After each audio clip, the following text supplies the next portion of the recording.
There we go. Give me the... Dang it. Hold on. Ah. Oh, jeez. There we go. Ah, crap. There we go. Okay.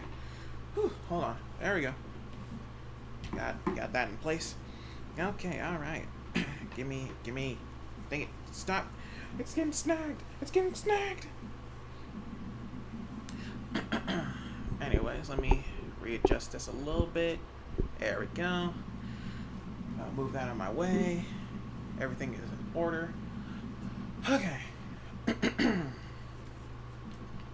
Greetings, fellow pilots. This is your captain speaking. Captain Delta, as it were. And today I'm going to be sailing through the heavenly skies of Nova Drift. And just as a treat for all of you today, I had some help from people on Discord, the official Nova Drift Discord, with Chimeric and everyone. And I had to look at the configs and stuff. I wanted to have a little bit of variety, since I could tweak some of the names and stuff. Tweak some of the names and stuff in the game. So I tweaked a few names. And now I'm going to kind of show you them off while trying to get maybe a couple of achievements or something. But like, yeah, I had a little too much fun with some of the names, and we'll see right as we start. So we got Shuriken, Railgun, Snub-Nose Shotgun, Salvo, Pulse. Let's see. What am I actually in the mood for? What have I not done yet? I think I want to go for a charged lance build. Or in this case, tendrils. Or in this case, an Excalibur build. Yeah, I changed a lot of weapons and body gear because I thought it was good. I just couldn't help myself.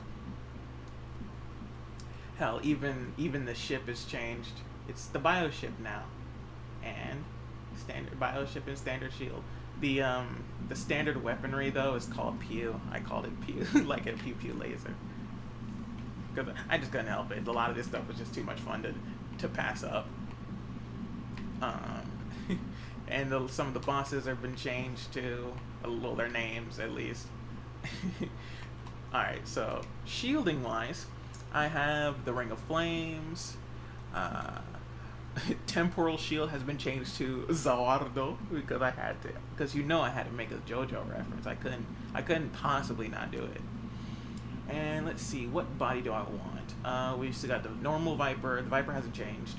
Leviathan hasn't changed. I called it the Researcher instead of the Research.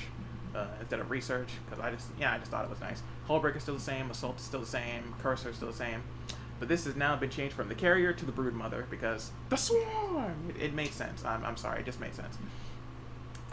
But what I'm looking for is not the Firefly, Engineer, Battery, not the Phantom, which was originally called the Spectre because, I don't know, Phantom sounds cooler. I am looking for Sentinel.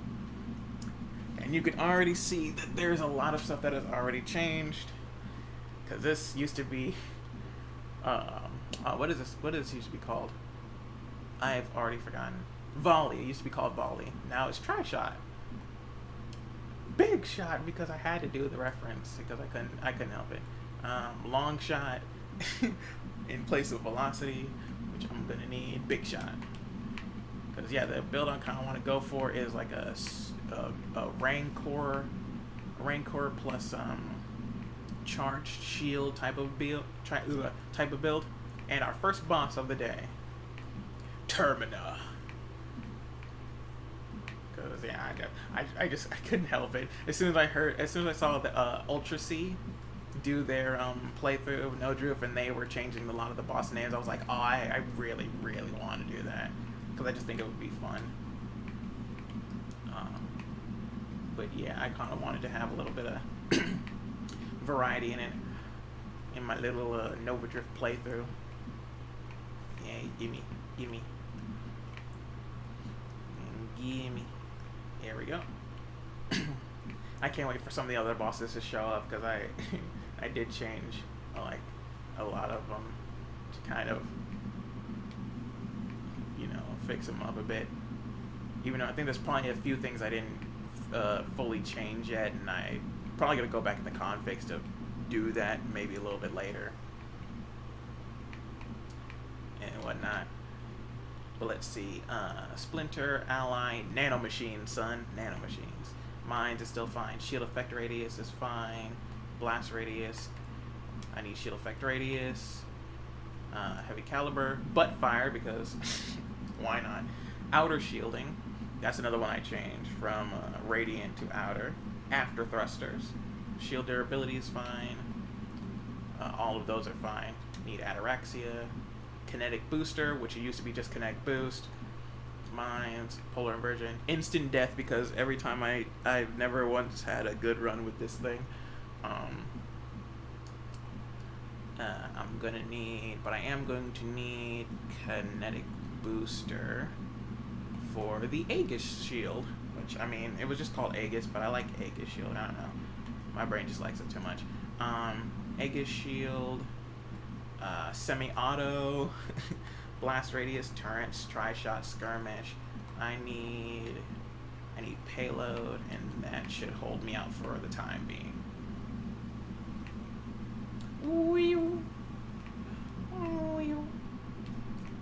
But I mean, not a lot of them are gonna be like super funny. It's just gonna be me just like changing them. Like, yeah, that would sound a lot better. But I'm gonna be hopefully trying to go for maybe a high score because my lowest high score in this game is 2 million points. But I should be able to get it to maybe, because like I think my top build is at least like in the 3 million points because it's just like the Vortex build, which is by far the strongest build in here. You just need Architect, loaded mines, Vortex, and then you should be fine, to be honest. Let me see. Hadouken. Hadouken. I know Hadouken is the one where you shoot it out and stuff. It's a projectile actually, but like it still makes sense because you're literally becoming the Hadouken.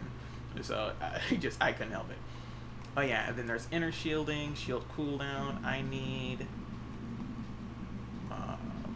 pulse. Yeah, those are still fine. I need charge shot, and I need semi-auto, drones, winnow. Those are fine. After thruster, outer shielding. Suck. This used to be what was this one called? Siphon. It used to be called Siphon, but I was I had to call it because my humor is terrible. I'm sorry. Yeah, and I forgot to change this one. I was gonna call it Glasses.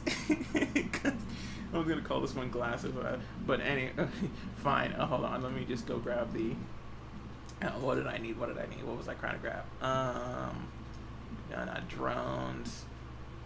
Inner shielding. That's what I need. There we go. I was gonna call Farsight Glasses because it just made sense. Because basically you're getting a wider field of view. So, and I mean, come on, it basically wrote itself. I mean, you wouldn't punch a guy with glasses now, would you? Alright, so hopefully, yes, there it is. Yeah, shield durability, targeting, blast radius, stabilization. Armor plating, I call it this one, I did replace this one from being hull strength to armor plating because it's a ship, so it'd be armor plating. I don't really have anything else to say about that one. But now the build can finally get off the ground. I also still need power reserves so I can so I'm not so unfathomably slow. Energized shields are fine, polar version, Zoardo, butt fire, adaptive armor. Don't need any of those. I need where is it? Yes, again, I have the humor of a child. This used to be called masochism. For people, I'm just kind of explaining certain things for people who don't actually know any of the items in this game. Wild mod, Defy the Gods. Honestly, one of my favorite ones. After thruster, blast radius. Where is it? Because, yeah, I need to grab Power Reserve. Man, okay, I don't want to blow through all my rerolls trying to do this. Yeah, but basically, for people who don't know about this game, Nova Drift is a roguelike, an asteroid-inspired roguelike game where you pilot this little bitty bioship through space to try to defeat as many monsters as you can. It's an arcade-style game. You just gotta keep going until, you know, basically either something kills you or something kills you. And for the most part, it's a pretty easy game to pick up. I recommend a controller because the controller is a little bit easier. But if you're a mouse and keyboard person, and one of the another bosses I changed, the Endbringer. Well, he's not gonna be elastic for long. I'll tell you that. Yes, vulnerability detected. I understand. Ooh, yikes. Yikes. Okay.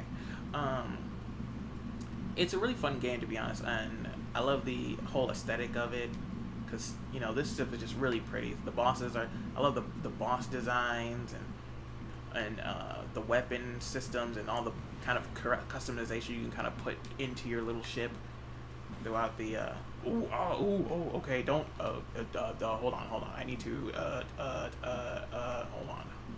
That is not good. Foolhardy, give me that. Shield, durability, and more armor plating. Oh my god, I almost died. Ooh, yikes. That would have been awkward. Okay, let's get. Okay, I saved it. Everything is fine. Everything is fine. It is. Oh no. Okay, let's try not to die for the billionth time in a row, please. Okay. Whew, everything's fine. Okay, everything is fine. Crisis has been somewhat averted.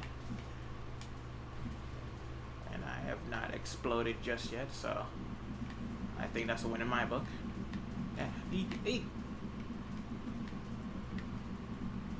We woo indeed. We wooed indeed. Okay. I probably should have put a little bit more into this build beforehand, but there's not a lot I can do at the current situation. Ow. Yee. Ain't no way I dodged that. Okay. Come back. Alright. One more run in. Come on. Show me what you got. And boom, dead. Alright. Whew. Now I gotta deal with more at no. Ah, come on. That is not the way to start this thing. Alright, well. Let's take that build back from the top and try this again. Alright. So I still want to do this build and kind of see if I can take it to the top, but that was not what I was expecting. Okay. Gimme. Try to rush it as fast as I can. Hopefully. Alright. Whoop, go through. Yee. Man, I wish I had a cool laser beam in this game, man. It'd be so cool. Suck.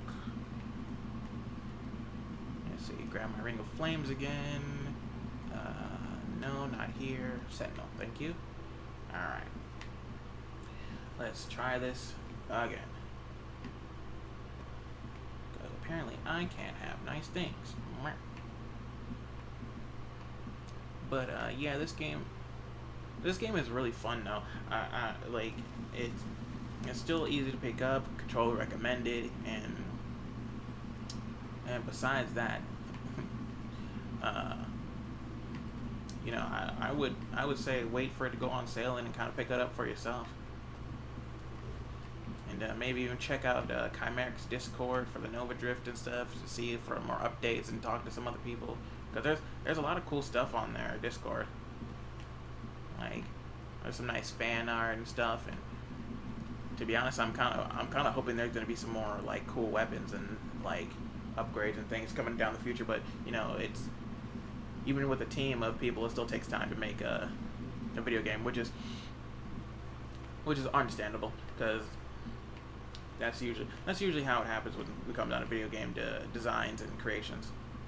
But I'm patient, you know. Like, even though I would say when it comes down to doing game design, you should give like kind of slight updates for certain games, so when you're making them, because that's what Mass Builder is doing. The devs of Mass Builder, they're doing little bitty update things like every week to like show the progress of stuff that's coming up, and it's, you know, it's excuse me.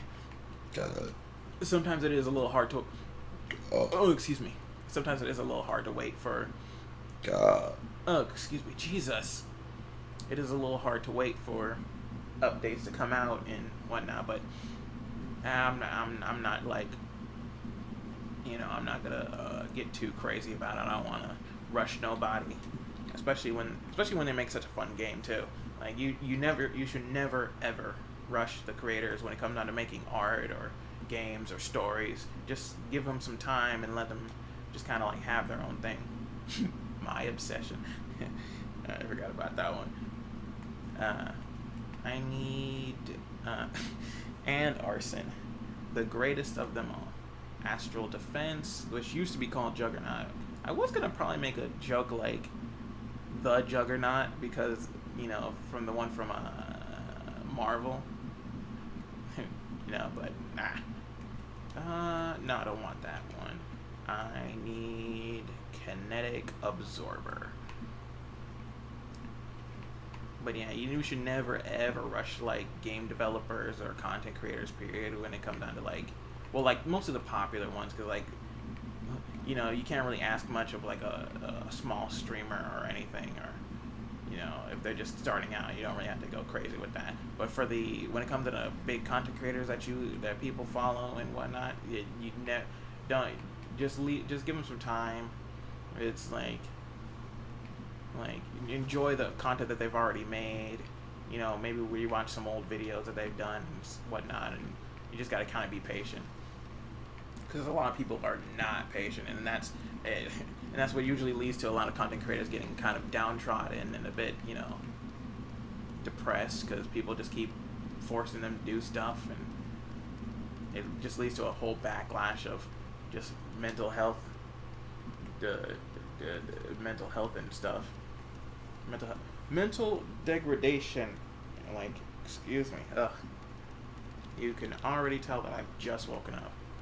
Force armor, evolutionary niche.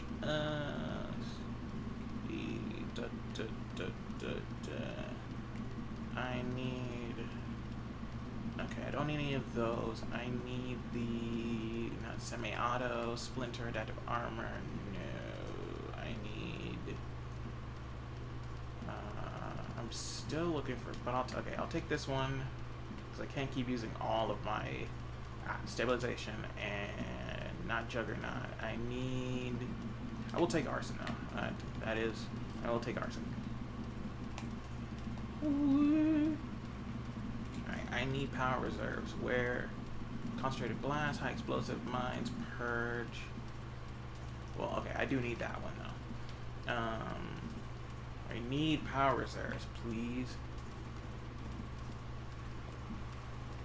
Although I can understand the gripe of why it's hard for people to like kind of wait for certain things, because, you know, especially when you really, really do like something. I've had that a lot of times. Like, I read something or watch a cool show, and it's just like, oh man, why did that one stop? Why is there no more of that?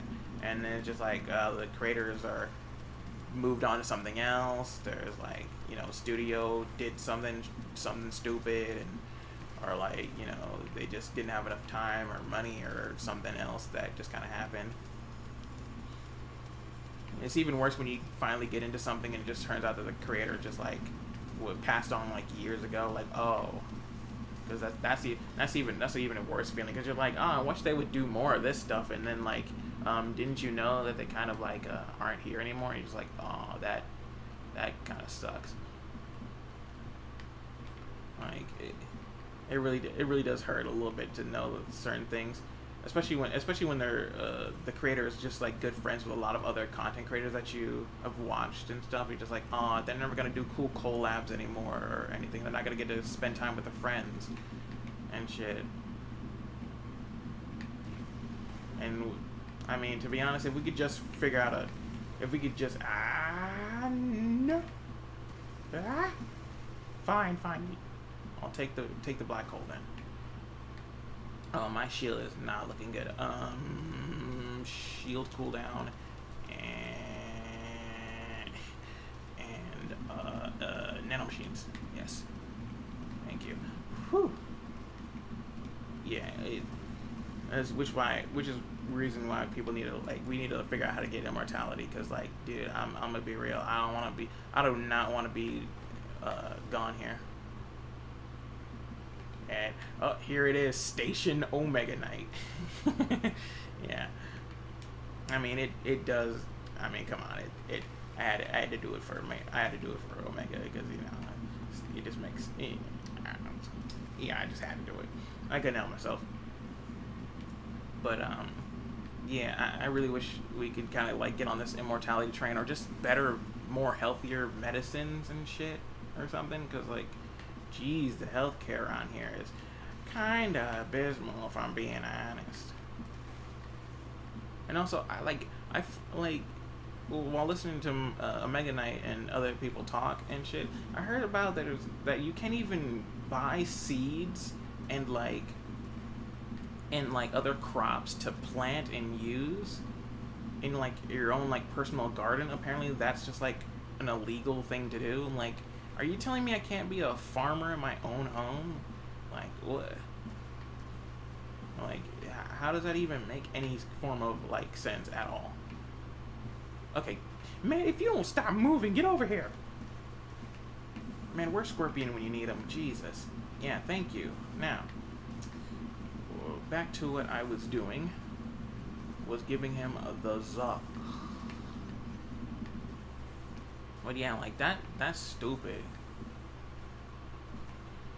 Like that should not even be a thing. But you can only do so much. You can only do so much in one sitting. Which is one of the reasons why people should really stop harping on superheroes in fictional comics, though, because like, oh, why didn't you save this person, or why didn't you help this place, or do that, or this thing? Like, bruh, I'm like one dude. I do not have the power to multiply myself. Hell, I don't even have the power to teleport. I can fly kind of fast, and I can, move a little bit. I can run a little bit speedier, but like, I don't got like powers that you think I have. Which, in terms of superheroes, I kind of understand why Lex Luthor. I kind of understand the newer motivation for Lex Luthor, and certain things of like, oh, we shouldn't, we should get rid of superheroes so that people will stop relying so heavily on them, because like that does make sense and stuff, even though. Like, because yeah, it does make sense, because dude, if the superhero complex that happens when people have a hero to come and save them gets really, really skewed very, very, very fast, because they're just like, oh yeah, I'm stuck in this burning building, I'm pretty sure somebody will come and save me. Meanwhile, Joe Schmo, the superhero, is like all the way in Hawaii. He doesn't have his superhero, and he's just chilling in Hawaii with like his family and friends. Or just like, or when it comes down to people writing superheroes, and they keep trying to nerf the superheroes' powers down and stuff, which is like, yeah, of course I can't. Of course I can't come and save you all the time, every time. People keep nerfing me into an oblivion. Like, because like, what am I like? How am I supposed to save anybody if if I can barely move 2 inches off the ground and stuff? Because I heard there was like a new version of Superman where has a power that allows him to blow up and lose all of his powers for like 24 hours or something dumb. Like, he would charge himself with solar radiation, and then he would blow up, and that would make him lose all of his superpowers for like for a time. I'm like, why? And also, can we just please agree that Superman, I mean not Superman, that we just agree that Batman has superpowers? Like, he's got shadow walking, super intelligence. Just, can we please agree with this? Like, I don't want to go too crazy with it, but can we just agree that he has superpowers? Listen, I'm just saying, like, at this point, we can all agree he has superpowers. And it's not even, and like, you don't even have to be crazy with it. You don't even have to give him like a billion superpowers. You don't have to make him consider himself a superhero or that to him. He just has weird superpowers because he's stealthy enough to out maneuver Superman. Like, even the Flash can't fucking track him for some reason. He's just like, hey Batman, how you doing? Turns around and then Batman's suddenly gone. Like, oh, that's like, I'm the speedster, but Batman's somehow faster. You know what I'm saying? That's it's ridiculous. I need a Kinetic Booster. I also need Aegis Shield, Charge Shot. I will take Revelations though. Like, yeah, just admit that Batman is a superhero. We're not gonna get mad. Like, if you can spoon feed us his origin story like 30 billion times, you can just say that he's a superhero. Like, just like I'm not a superhero. He's got superpowers. And also his like, can we just agree his bat belt, like, make his bat belt a runic item too? Like, dude, it's not that hard, cause he's got everything in his utility belt. Just make it say that he got it blessed by Dr. Fate or Constantine, or he fought an ancient powerful being of something stupid, and he just, you know, it upgraded his belt to have the ability to give him anything he needs at any point in time. Because I heard a story from Omega Knight, and he was talking about how in the comic books, apparently Batman was the reason why Batman existed, and I'm like, I'm not smart enough or conscious enough to even consider consider what you were talking about with Batman being the reason why Batman exists in the comic books, because he did some trigonometry and went back in time, because apparently the Omega beams from Darkseid didn't actually kill him, it just sent him back in time. And I'm like, I'm too tired, bro. I just don't even like, I'm too tired. Oh yeah, and I changed the Rancor from Rancor to Heavenly Recoil because I thought it sounded really cool, and I couldn't help myself. It just sounded really cool. But yeah, like, just accept that Batman's a superhero and he's got superpowers, like, and I really wish they would stop doing the whole shock factor of like killing off superheroes. Just stop. They're not. We've already established that they're not gonna die. And new boss, Zero, which used to be Scion. But yeah, like, just agree that he needs a superpower. Like, and when it comes down to superheroes in general, you don't have to worry about them. You know, the struggle for a superhero would be just making a more powerful adversary for them to fight, or some kind of creature that is on equal footing with them. Jesus, I almost died. Okay. That is on equal footing with them. That way you can, you know, just write that story. And also, when it comes down to certain characters, they don't have to have the same struggles as you do. Their struggles could be different. Like, in Superman's case, like, he has to worry about not, you know, killing people every single time he, like, moves his mouth or breathes or blinks too hard, because he could cause a wave of sonic kinetic energy to go out, or he could, you know, vaporize somebody with his eye beams if he twitches too wrong. He could sneeze an entire building down. Like, do you know how hard it must be to, like, not sneeze at full strength? I literally can't do that. But, like, he has to do it. Like, if I do it, it's just, like, inconvenient for me and other people. You know, it's a little bit gross. But if he does it, he blows half of the buildings down. Like, you gotta understand. Superheroes have a way different struggles than most people have, and especially when it comes out of super powered ability, the super abilities that they have to calculate for. I mean, luckily with Flash, he has his mind goes as fast as he does, so he doesn't have to worry about like micromanaging shit, and he also has this little like slow down time sort of thing, so he can readjust for stuff really easily. Although, when it comes down to his super speed, does it affect every part of his body? I mean, if it does, Iris is gonna get pretty frisky, and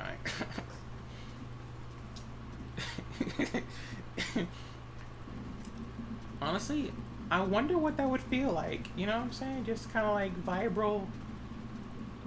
Like what would that? Like I'm asking for a friend. You know what I'm saying? I'm asking for a friend. What would it be like to have a speedster? Just vibrate. You know what I'm saying?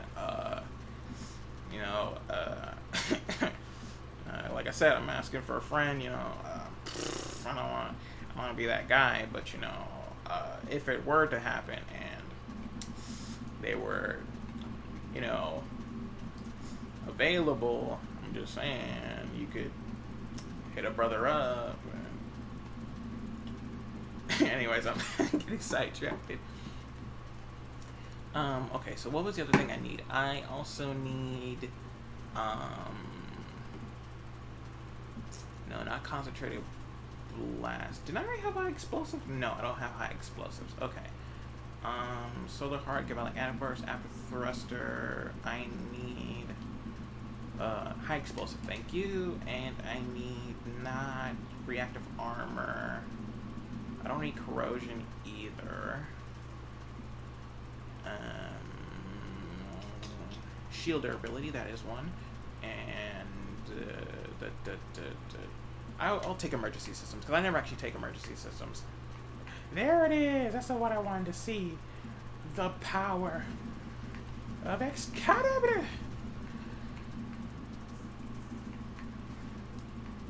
Like, this is just dumb. Like, and it really sucks that this doesn't work on any other, like, well, not a lot of other weaponry, but it is still really cool to look at. As soon as I get that one mod online, this is over. And oh, here's another mod I changed. Undertale. Here it is. All the moment you've been waiting for. Undertale. And there we go.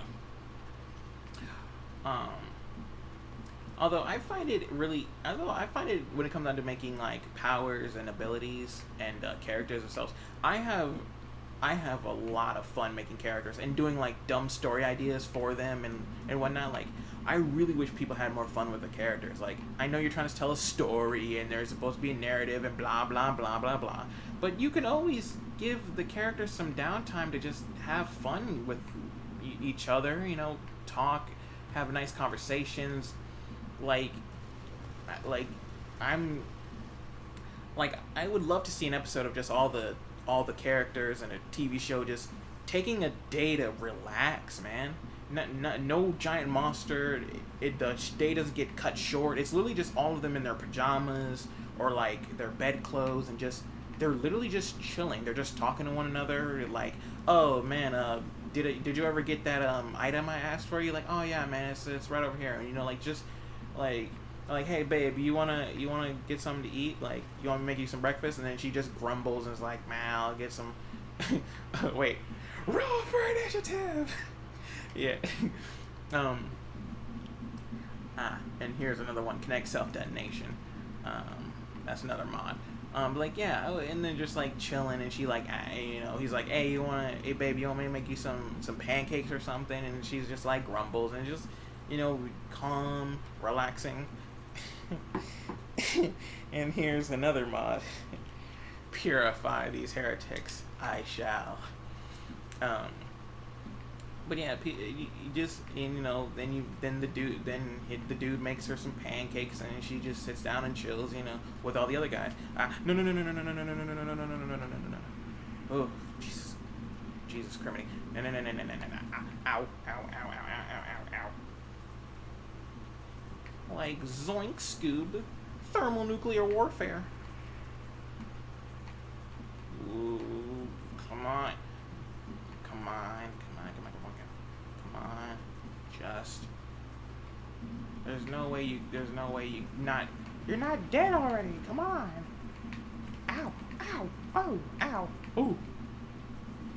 But yeah, you should have fun with your characters. Just give them episodes to relax, and like preemptively, when it comes down to doing the shows, preemptively like make a contract of like, you know, this is how many seasons I want and how many episodes I want per season. Like, you know, like, because it would be really nice to just give some downtime for your characters, give some downtime for the audience, to just like.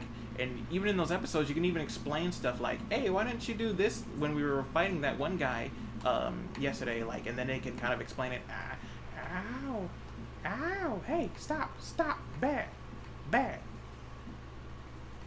Like, hey, why didn't you do this ability yesterday? Like, we were fighting that one guy, you know. Like, I just didn't feel like it, or like, you know.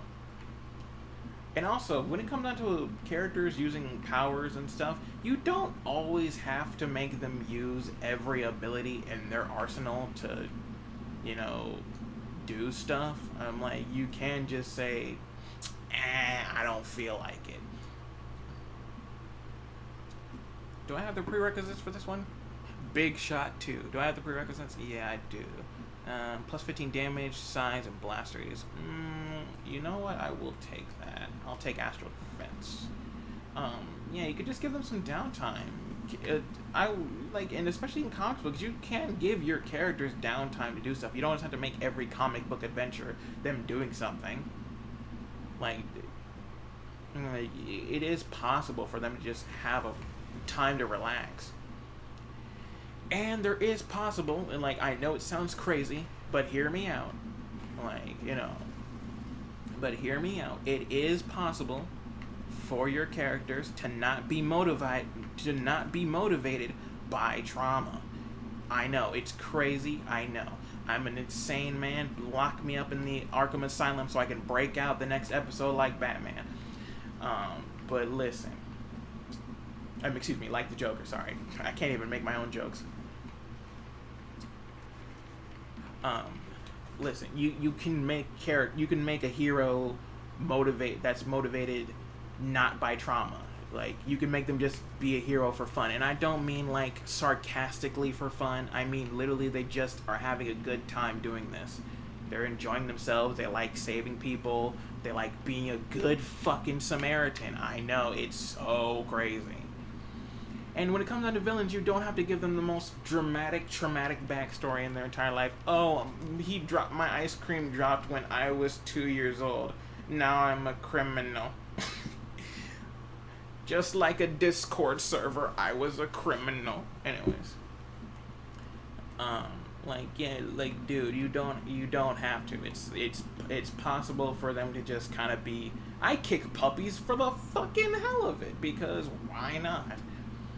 And I'm like, I know but I know there want some quarrels and quandaries and something to latch onto. But no, you can, you can just make them kind of asshole evil villains of darkness just to be asshole evil villains of darkness. Like, because if you give them motivations and struggles like that, then they're literally just heroes without different points, with a different point of view. Like, it's just kind of like, why in general? And I really shouldn't have gotten that I don't know if my shields can really handle this one, Chief. But like, I mean, I don't really know if I understand why people give them so much struggles, but if Omega was here, he'd probably go on a long, like, detailed explanation of how and why the ramifications of this stuff happens and why people do it. But to be honest, he has told me on multiple occasions it's usually just unnecessary conflict for unnecessary conflict's sake, which I'm just like, you don't really have to have that. Because me personally, I don't really find that amusing or enthralling. because like and it's not, and it gets to the point where it's just like they're just doing, the characters are doing just dumb decisions to do dumb decisions. It's not even like, oh, that like, okay, I guess there is a different way to look at that one, but sometimes it's just they're doing dumb shit to do dumb shit, and it's ridiculous. But like you don't have to always do that when it comes down to writing. You just, but again, I understand that people write what they know, which is something that Mega Knight has talked to me about a lot of times, because I'm trying to do some stuff for my own accord once I'm done, like, you know, figuring out how to get some things going. But I want to make my own show and kind of have some cool adventures with characters that I've created, because I think it's nice. Sephiroth. But yeah, because I'm inspired by like a lot of shows and cool movies and stuff, and I'm like, oh, I want to do that too, because I think it would be really fun. Light Barrier, need that, and I don't know if I'm going to be taking that this time, but I think I'll take that. Ow. Yeah, I'm inspired by like a lot of TV shows and cartoons and stuff, and I'm like, oh, I want to do a lot of those cool things. So if I can like talk to some people and whatnot, and kind of like try to put some things together, it's just like I would really love it if, you know, I can get stuff up, because I was like, I've always been wanting to do maybe an homage to Power Rangers, like an episode that's dedicated to like a Power Rangers type of ordeal. Okay, ow, no, crap. Okay, crap. Because like an episode dedicated to like some Power Rangers things. Come on, just strafe. Okay, no.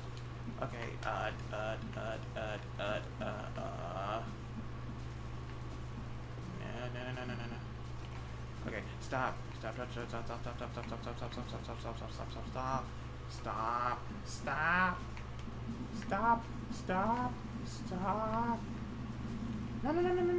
Ah, dang it. Okay, crap. Alright. I'm gonna try a different build then. Just to... Jeez, that shield do be kind of big though. Hold on, let me do one quick check of something real quick. Yeah. Okay. Ow. Let me just do one quick build. See. Because I'm probably going to be on here for super long, though. Might be going until 10. I don't know. Let me try a different build. But yeah, I want to do my own type of, like, cool, like, TV show thing. You know, because I really wanted to do like an episode in my show that was like dedicated to the Power Rangers, because I love Power Rangers so much. And I was thinking about trying to do it, if it was possible to maybe do it in live action, so I can do all the cool flips and tricks, because that's something I've always wanted to do when I was a little kid. I've always wanted to do like the cool Power Ranger stuff, like the posing and be like, it's morphing time, and then fucking have the music blaring in the background and stuff, and I'm just dancing and flipping around and doing all that stuff. But like I don't really have the body for it. Like, to be honest, I did the wrong button. I don't really have the body for it, and I mean, there's already much I can do about that. Well, not yet, anyways. Like, I can do it. I'll be able to. No, come on, don't. No.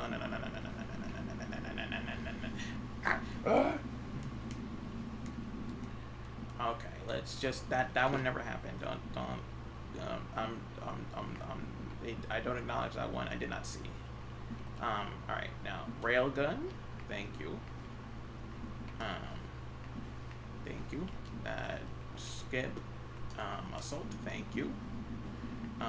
So yeah, I really want to do all like the cool flips and trips and stuff, and you know, wanted to make like a lot of, and especially a lot of homages and references to other media like Legend of Zelda, Sonic, Mega Man, all that stuff. Because when it comes down to doing something that you love, you get inspired by all the stuff that you've created and things. Like, there is no original idea. It's just a meshing. It's just a perfect unification of all the things that you've loved and done in your entire life. And that's just how I feel about when it comes down to. I did not mean to grab that. Screw it. Just gonna have to deal with it. But yeah. Although I can do it. Oh wait, no, that actually could work. I actually could make that one work. But yeah, it's just a combination of all the things that you've loved and done in your entire life. And when it comes down to designing characters, it'll really show about. It'll really shine through when it makes it, because the characters that I've designed, like, they are just chock full of all the things and references that I could possibly muster. Every attack, every like color scheme, just all of it. And I think a lot of people should do that for the characters. Just and I know some people have this weird thing where they kind of get upset that people compare their character to another character. But me personally, if somebody can actually get the slew of references that I'm making, be them really recent references or super old references, I would cry. I would literally cry on the spot, because it would be so beautiful. Like, you got that references like nobody has ever seen that. Like, I thought I was the only dude who ever played this or seen this movie or done this thing, and I'm like, it would bring a tear to my eye, to be honest, because that would mean so much to me. And it just would, like, having people recognize, like, oh wow, your character reminds me of this guy. Like, yeah, I was actually going for that. I'm glad. Like, you can tell by the colors I used here and the design I used there. Like, it was inspired a lot by this guy and stuff. And the more references that people can kind of get, and the more, like, you know, recognizable certain things are, I'm like, yeah, like, that's exactly what I was going for here. I'm glad that was, like, it translated well, because I would consider my Storm Barrier. Yeah, I don't think I want to use that one. I still want to use. I need shield cooldown. And the build I want to try this time is it's gonna be a weird one, but I'm gonna do basically a machine gun lightning build, and it's gonna be a little bit weird, but hopefully I can get it to work. Let's see. I don't need those. I need I need okay, what are the prerequisites that I need? I need, because let me get some targeting. Hold on, let me see. What was I trying to grab? I need okay, I need to do barrage and discharge. Okay, so those two are what I'm looking for. But yeah, it would really just mean a lot to me to kind of have those references shine through on the characters and place and like in the environments that I create, and the characters that are there, just all of it. If people can get references and see certain things and certain characters, it would just mean a lot. Because that's what a lot of people should strive for, man. I'm gonna be honest. If your character is, if people recognize your character because it reminds them of another character, then that's a compliment. It's not like supposed to be degrading. Like, you can't reinvent the wheel. Like, in the wise words of Omega Knight, that he heard from other people, saying, like, you can't reinvent the wheel. You just gotta try to bling it out the best. Because there's always going to be some guy who can shoot fire. There's always going to be some girl who can throw wind discs around. There's always going to be somebody who can do this thing. It depends on who makes it the most popular, and but everyone's always had an idea that they can do this thing or make that thing. There's no way you cannot invent something new.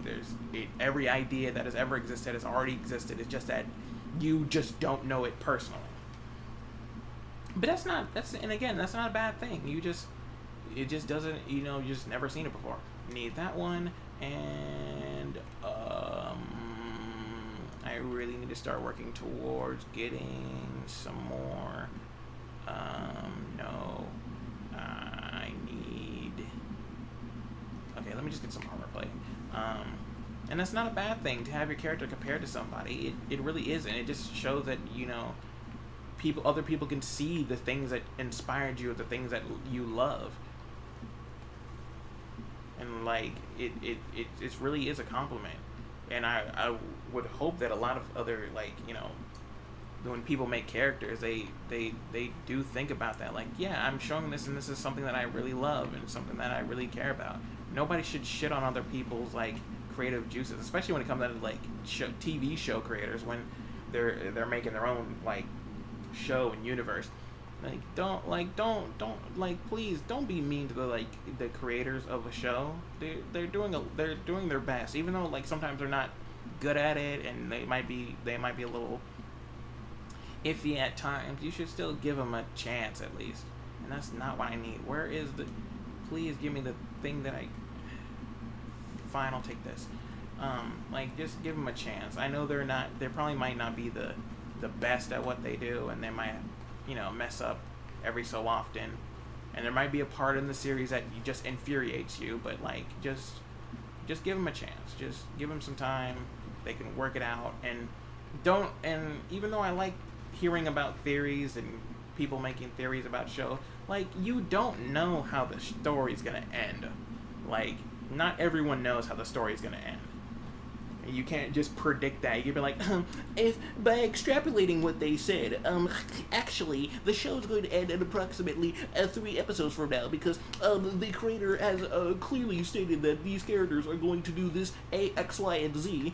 I'm like, there's an equal likely chance that the characters will explode the next episode than they will, you know, suddenly be transported to a whole new episode. Like, they're. Ooh, no, please,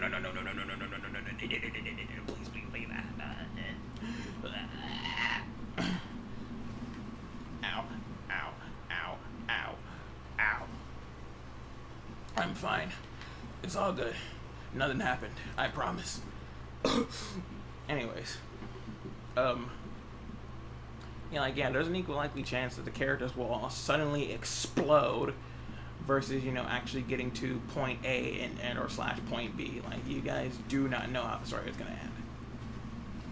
You can say that you do, you can try your best, but, like, it's not going to end. And also, when it comes down to people doing, like, stuff like shipping characters together, like, can you wait for the characters to actually get together? Like, dang, dude. And even when characters are together, why are you guys so keen on, like, 2 people getting together? I never understood that. I really don't understand shipping. Station Omega Knight. I still don't understand why people get, like, really, really, like, deeply, heavily into, like, shipping, because it especially ruins the show, because the creator of the show keeps. I've seen a lot of creators of the show get lambasted and absolutely, like, send multiple death threats for, like, why didn't you put my favorite fucking characters together? And they just, like. I mean, I wouldn't let that get to me as a content creator, but at the same time, like, why are you guys so keen on it? Like, I hope you know that as the creator of the show and stuff, I can make both of them just die. You don't have to. But then that really just leads into the whole thing of, like, people getting pissy, and then they're making their own, like, alternate universe where the characters didn't do the thing. I'm like, well, it doesn't really matter if the characters did the thing in your universe. Like, they're just still canonically dead. But even though people swear up and down that they like a show, they're just like, no, but my fanon, but I need my fanon, I need to lethally inject the fanon into my veins. And I'm like, then why was the point of you watching the show? You could just make your own show at that point. Like, why are you here, my guy? Just make your own show, or, like, you know, something spicy that you can care for. Because when it comes down to people making, like, alternate universes or different stories of a universe, like, why don't you just make your own show? Like, just make something, you know, that you just say that you were inspired by the show and make something different, dude. It really isn't that hard. I don't know. Like, I don't know if it's you know, it's easy for me because I've watched a lot of stuff or something, or there's some factoring element that I'm not aware of, but it's not that hard to take some of the favorite things that you like, smash it together into one cohesive, like, story or show or idea and roll with it. I swear to you, it isn't. Like, I've been alive for like 23 years, you know, and I've watched a good handful of movies and shows like Kill la Kill, Gurren Lagann, Power Rangers, Transformers. I can just name a shit ton of them off the top of my head. Fucking Kamen Rider, like Sailor Moon, Mega Man, Sonic X, you know, and even some kiddie shows, and even some supposed kiddie shows like Fetch with Rough Ruffman, Martha Speaks, you know, Sesame Street. Like, a lot of shows just in general, just new and old, have just inspired me in some way or another, taught me things, just, you know, how to be a good person, how to do this, how to do that, and just, you know, enjoy life. And like, a lot of people should just, you know, heed those type of shows, which can tell if a person is like, you tell a person's life if they ain't, you know, rocking with that Sesame Street. Like, come on, minigun. Anyways, they ain't rocking with that Sesame Street. Like, hey yo, the longer I play this game, the more I slowly forget the things that I've created in the, like, that I updated. I just call this one pain. I'm losing it over it. I'm losing it. But yeah, you take all the things that you love and you know, and combine it into a cohesive idea, character, story. Just put those things together and make the characters actually function in a normal, humane sense. Like, don't make them do stupid, wild things just to do stupid, wild things. And some more advice that I got from my dad Omega Knight, some more advice that he gave me for when it comes down to making stories and content and in general is make your characters first. Before you do anything with the backgrounds, the story, the art, make your characters first. Give them their powers, if they have any, give them their personality, their traits, their colors, all of that. Make that character first. Don't do anything else, but make that character first, and the characters that are around them. Because as soon as you have the characters fully functional, in every sense of the word, as soon as you have your characters fully functional in every sense of the word, then you can move on to making the story that comes around them. Because the story is nothing without the characters. And that's what I'm gonna try to do with my own stuff. Is I'm gonna try to, like, focus very heavily on making my characters, to flesh them out, what they do, what they like, what they dislike, all that stuff. I want to make sure that they're at the peak pinnacle when it comes. I'm fine. Anyways, the peak that they can be in the show before trying to put all the things together. And also, if you're having trouble with anything like names, just go to Baby Name Generator or like FantasyNameGenerator.com. It's one of those things, because I do that. Honestly, most of my characters are just, that's how I've named them. I couldn't. I tried. I really did try. I'm not. I tried a lot, but it's very, very hard to come up with names. Like, if you want to know, listen, I have the same level of naming as, like, that guy is super. We'll call him Superman. Wow, she's a wonderful woman. She'll be called Wonder Woman. That's literally my naming scheme for any character. It's just like, this guy is made of fire. I guess I'll call him Flame Guy. You know, like, it just, I can't escape it. I just can't escape it. I've tried many times too, but I'm not good. Like, I'm improving little bits, bit by bit, but I'm just not. I can't. I can't for the life of me figure out how to do my own like naming something that doesn't sound stupid or just so on the nose it actually hurts. But I'm trying. Like I've been sitting on making characters for at least like a decade from all the experiences that I've made. And when it comes to making your character, you should always like, for me personally, I don't really have the thing where it needs to be where I need to do 30 billion reiterations of a character. I need to scan out their like I need to constantly scan their abilities and designs. I'm like, I have a general design in mind for the character all the time.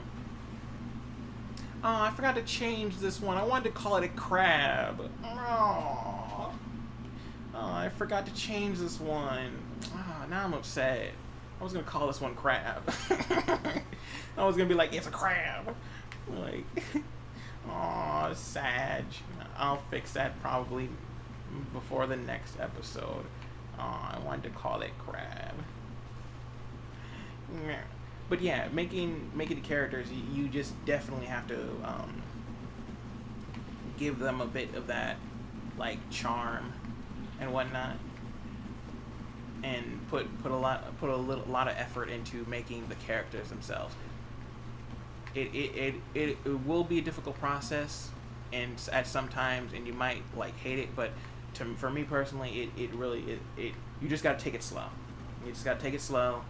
Nothing comes super. I cannot sound as prophetic as my dad is. I'm trying, but like I can't English. It's my only language, and I can't even English. It's hard. But yeah, basically good things come to those who wait. You just gotta give it some time.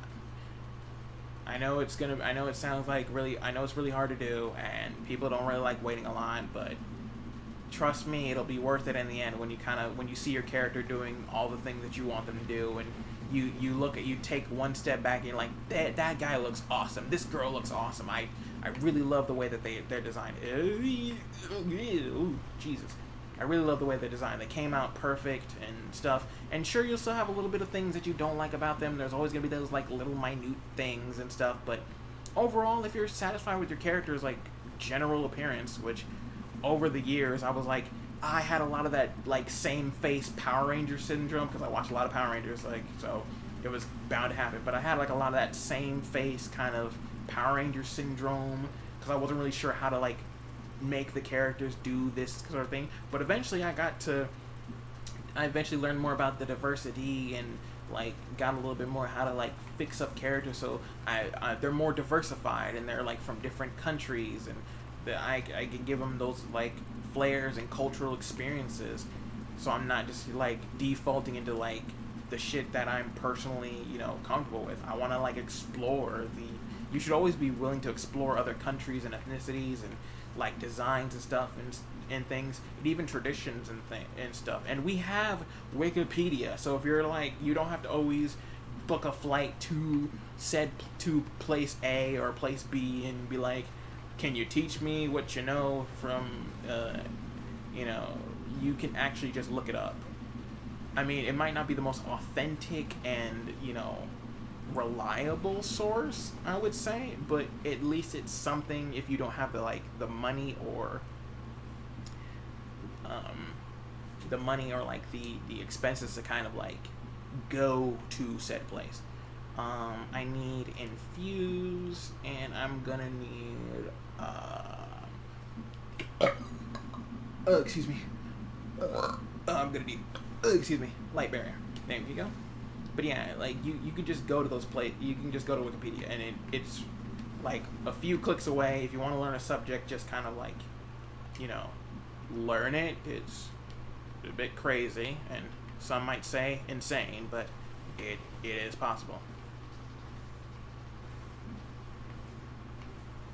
Yeah, that's what I wanted to see. Give me that good old fashioned lightning zapper. A high-powered ion rail cannon. Oh, I can't wait to get, oh, I need, what do I need to get online? Oh yeah, I need to get a warp strike online. Wait, did I make sure to change that one too? Oh, I don't know if I remember to change that one. Oh, I'm gonna be mad if I didn't. Aw, man. I probably didn't. Ooh, yeah, connect self-detonation, need that. So that way they explode. That's not good. He's a big bad Beetleborg. Yeah, like, I'm gonna put a lot of research and whatnot into making certain, like, places and environments and, you know, character elements, because I really want to do the SS Fisted. Yeah, baby. Punchy Magoo. Like, yeah, you gotta put a lot of, you should put a lot of time and effort into making your characters and giving them the, like, you know, personality and stuff that they really are. And also, in the context of characters, can we please just, and it comes on anime, can you guys actually, you know, stop making your characters look exactly the fucking same? Like, I know it's probably some placeholder element that's in play, like, oh, if he looks like generic every Joe Schmo, then there's some, like, relevancy into that, and people can see themselves more as a character. Like, no, I'm tired of seeing the, like, same black-haired, black-eyed, like, you know, just generic dude that they keep inserting in every, like, anime nowadays. Give me more of those Yugi Motos and Jadens and, like, dudes from Beyblade or something. Just give me the wild hairstyles and colors and palettes and stuff. Like, you can do it. I've seen you do it before. Give me the characters. You can. I know you can. You're just being weird. Like, I don't know if it's a hard thing to do, or you just guys don't want to design them, or is it some technicality. You can do it. I remember more characters like Yugi, Jaden, the chick from Kill la Kill, because again I'm also really bad with names, but like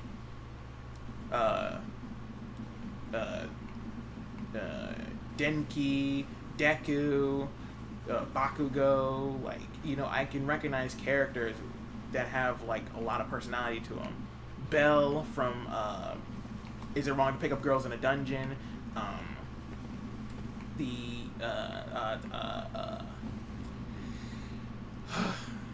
Hold on. Deku from My Hero Academia. Grand Belle from Is It Wrong to Pick Up Girls in a Dungeon? Satoru, I think that's her name, from Kill la Kill. Hold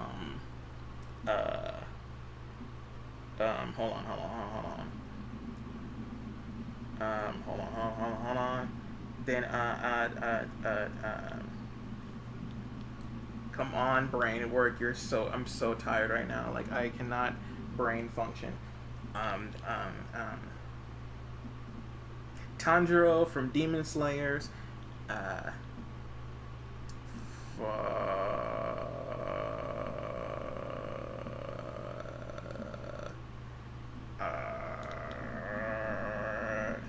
I really was just saying how fucking I could recognize the other guys. Yugi from Yu-Gi-Oh!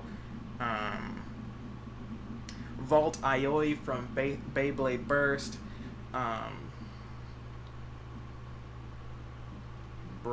Legoshi from Beastars, but that was kind of given because he's a wolf. I'm putting myself on the spot for trying to remember a bunch of anime characters, and don't worry, I'm not looking them up. I'm holding my controller.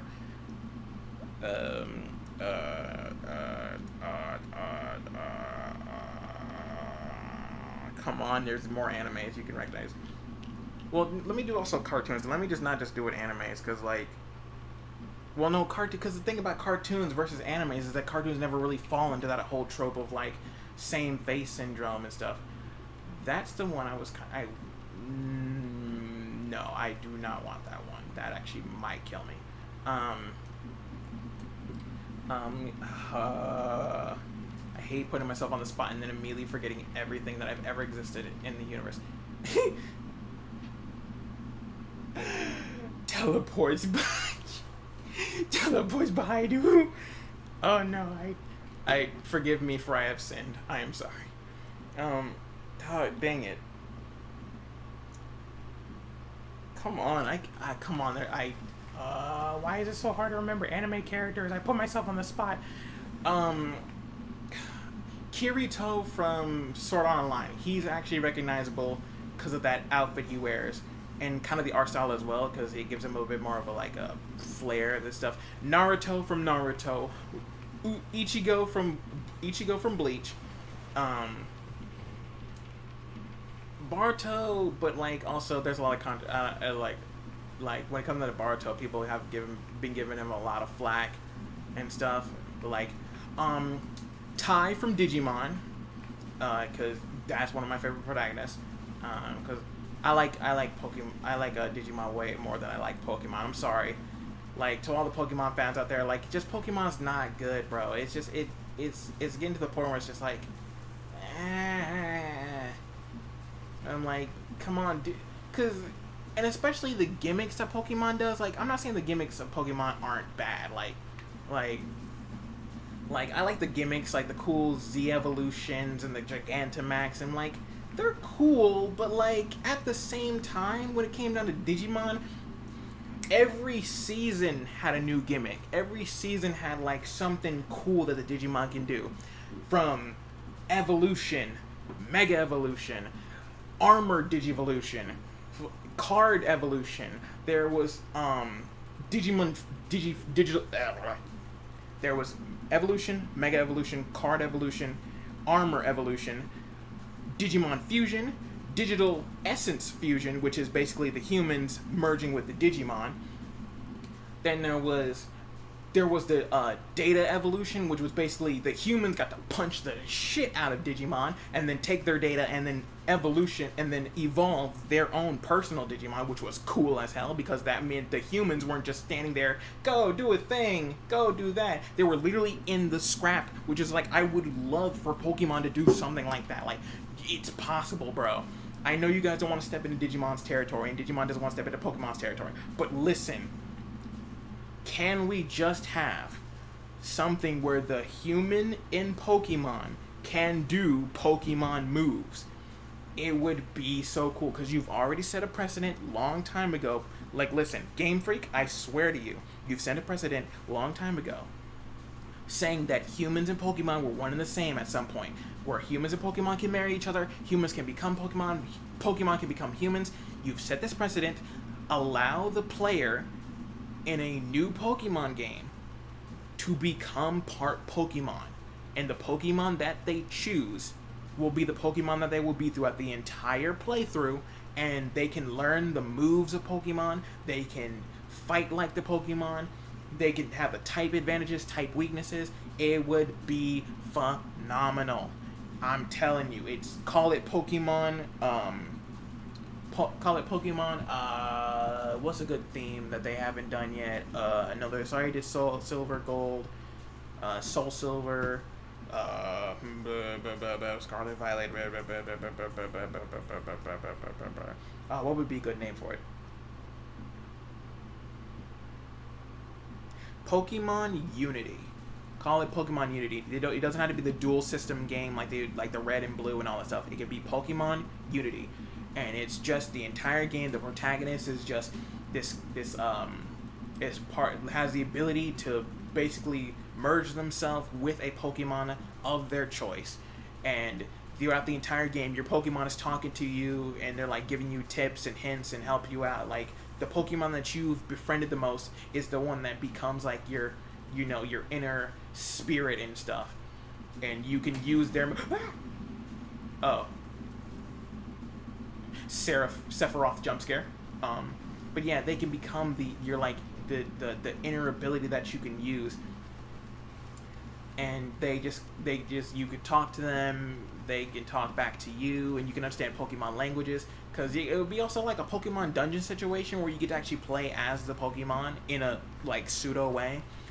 And if Capcom if Capcom was fucking hearing this thing too, Capcom, you could do the same thing. Listen, Capcom, listen, baby, I love you. I love Monster Hunter. I love Monster Hunter World. My dad and I have plugged like over 1,000 hours into Monster Hunter World alone, and like 200 to 300 hours in Monster Hunter Rise, because it's good, but it's could have been better. Way too flashy on this. Monster Hunter Rise is way too flashy. I'm gonna be real. I missed the satisfaction of taking a clutch claw and digging into a monster's skin and then brutally beating the hell out of them with my dual blades or my sword and board, because sword and board is the most superior weapons, and I'm sorry to say, all of you other weapons fans, it's just not good. Sword and board, too good. I may have a biased opinion because I'm a sword and board fan, even without Monster Hunter, because I like knights and robots and dragons and stuff. But like, listen, sword and board superior, and we're just gonna accept that fact. We're just gonna agree to disagree. But when it comes down to, give me that one, heavy shotgun. Monster Hunter should do that too. There should be Monster Hunter like Monster Hunter Desolation or something cool in the name, and it's basically, there's 3 factions of Monster Hunters now. There's like 3 factions in the Monster Hunter universe now. There's the faction of the humans. They're basically like the humans, and they fight the monsters. They can still skin the monsters and get their armor and weapons and whatnot. The second faction should be the monsters. You can actually play as a monster like Legiana, like Kulve Taroth, like Nergigante, Nergigante. God, his name is so hard to pronounce. You know, that monkey motherfucker. Nergigante, and like you should be able to have like those. Do I want Buttfire? You know what? I'll grab that one. Like Nergigante, you can just be the monsters, and the more you defeat hunters, the stronger your monster form becomes, until eventually you can unlock new parts for your monster, like better claws, like different styles of claws, different styles of like tails, and you're basically just like a variant monster that people can gang up on and fight in a 4 versus 1. But as a monster, you're still strong as hell, so you know you could take. It's not super hard to like beat up the hunters, nor is it hard for the hunters to take you down. It's just like you can fight other hunters, you can fight other monsters, you can upgrade your skills and abilities and stuff, and you could even specialize yourself into something like, oh, I'm gonna do like heavy amounts of burn damage, or like I'm gonna be like a frozen Odregon, or I'm gonna be like a fiery what is the name of that one? Oh, what is the name of that monster? It's the frozen one. It's the one I really like because it's really super pretty. What is the name of that monster? What is the name of that monster?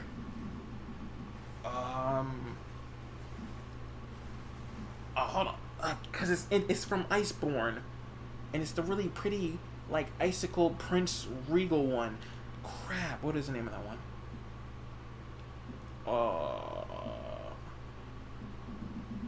No, because it's not Barroth. That's the saber-toothed tiger. Crap! I hate when I keep losing all the names of monsters. But it's the really pretty icicle, like frozen one that like has an icy armor shell to it and stuff. And it's really pretty. No, it's not, and no, brain, it's not. And no, it's not Dodogama, because that's the little chunky one that eats rocks. Even though I would love to play as a Dodogama, because those guys are so adorable. They're little dudes. He just wants to eat. He's just a little guy. He got the little chomper. He goes like, no, and he's gonna eat a little rock. I love him so much. Like, top 3 monsters in the entire game is Kulve Taroth, because yeah, you know, I'm a sucker for the golden girl. Legiana, because that is just the most beautiful monster design ever, and I love his armor. Oh, I love his armor. I rock that so hard. That armor is just so good, and it's made my brain go. It makes my brain go. There's, and then it's Dodogama. Like Dodogama is really cute. Like I just love him. He's just Deora. Yeah, Deora is the storm dragon, which I'm like, he is cool, but I hate that tornado move. God, I hate that tornado move. Yeah. Ah, man. Well, I really wish I could remember that name of that monster, though. Because it does have a really pretty armor. I'm not really, like, messing with it. But, yeah, back to the thing. You could have a human faction, you could have the hunters, you could have the monsters, and then there's a middle faction, which is like I don't really know what to call them, though, but they're basically like, they're humans that have been infused, or like, they've, like, I don't know how the lore would kind of work for it, but I think it would be something akin to there's a breed, they've been living with the monsters for so long that eventually their bodies started to adapt to the monsters, like, environment and things, and they started taking on the traits of the monster. And, like, even when monsters die of that species, they've like culminated and started eating, you know, like the flesh and whatnot, and through that, like, symbiotic weirdness and relationship and stuff, they eventually gain the abilities of the monster. So, like, they start growing, like, claws, like Odregon claws or Legiana wings and stuff, and it's, you know, it's adapted to their body now. So, and how that system would work is basically the same as the hunters and stuff, only this time, like, it would work similar to the hunters and the monsters simultaneously. So if you defeat more hunters, you could take the armor from the hunters and wear it for yourself and stuff. And if it's a if they would get a bonus if the armor that you wear is similar to the race that you are. So if you're a Legiana and you beat a guy who wears Legiana armor and steal his armor to wear for yourself, you would gain a bonus set of that because you're more attuned to that monster now. As for the, let me get that one, and as for the monster half of it, if you find a fallen monster of your species or find a fallen monster out there, you can eat them and gain more power. Like, oh, you get the ability to shoot Nergigante spikes or Kulve Taroth flame breath and all that stuff, like the molten gold flame breath. You get resistances to certain environmental damages and poisons and all that stuff. And God, because what I hate more is that losing the fucking names of certain monsters, because I have so many monsters on my mind. I can recognize them, like, I could recognize their, like, silhouettes and stuff. I'm like, oh, I know what that monster is, I just don't remember the name, because I know there's, like, the undead monster that's in, like, there's like an undead monster that's, like, living in vials and living on a pile of corpses. Like, its den is basically like a pile of other corpses, and it's, like, flesh is hanging off of it. It's, like, a really grody monster. And then there's, like, Jurigast, because I really wish these names were easier to pronounce. It's like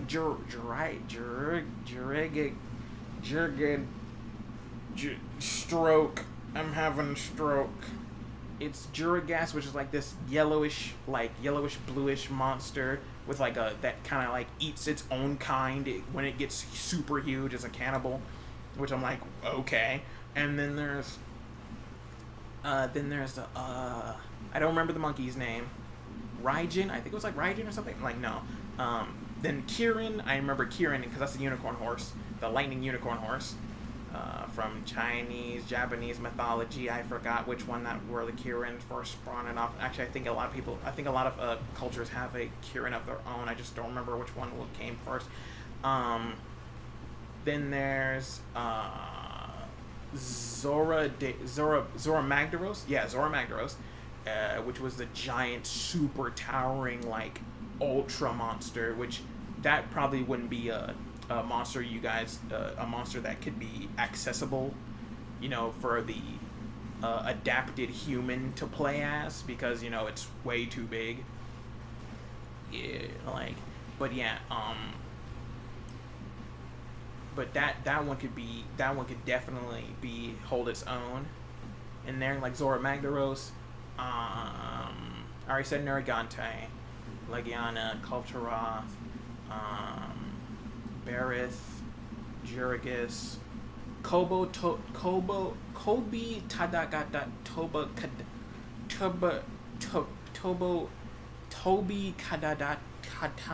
Kanatadashi.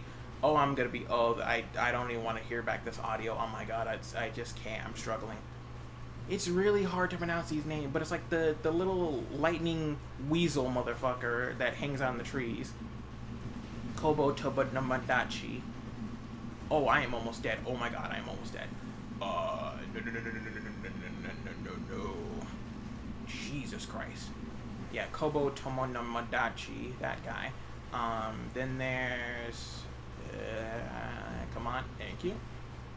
I probably should get, Life Drain. I really should. Slipstream, Civilization, BDSM, Pain. No, because this build revolves around the thing, so I can't do Rapid Reconstruction.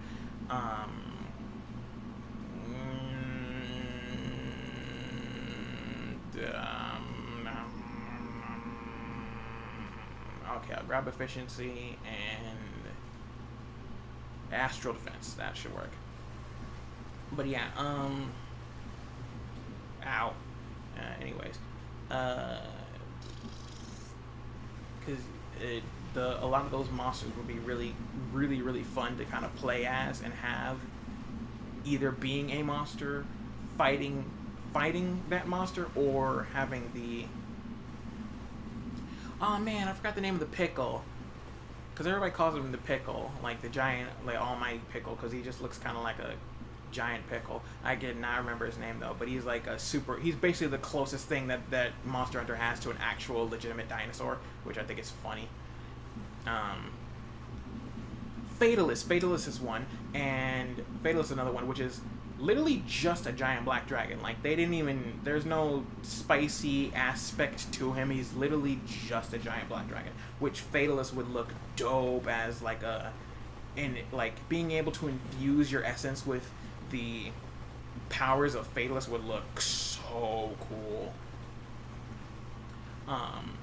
Alterion, that one would be a dope one to play as a monster, because you could change which elements you actually want to use, because Alterion does that in his boss fight, and he has like 2 elements that he can switch between, and I'm like, that would be really cool. Xeno'jiiva is another one. Yeah, Xeno'jiiva. I don't like Safajiva. I'm gonna be honest, Safajiva, I don't want that one. If it were me, I would remove Safajiva from the game entirely. Just the entire Monster Hunter history, I hate Safajiva.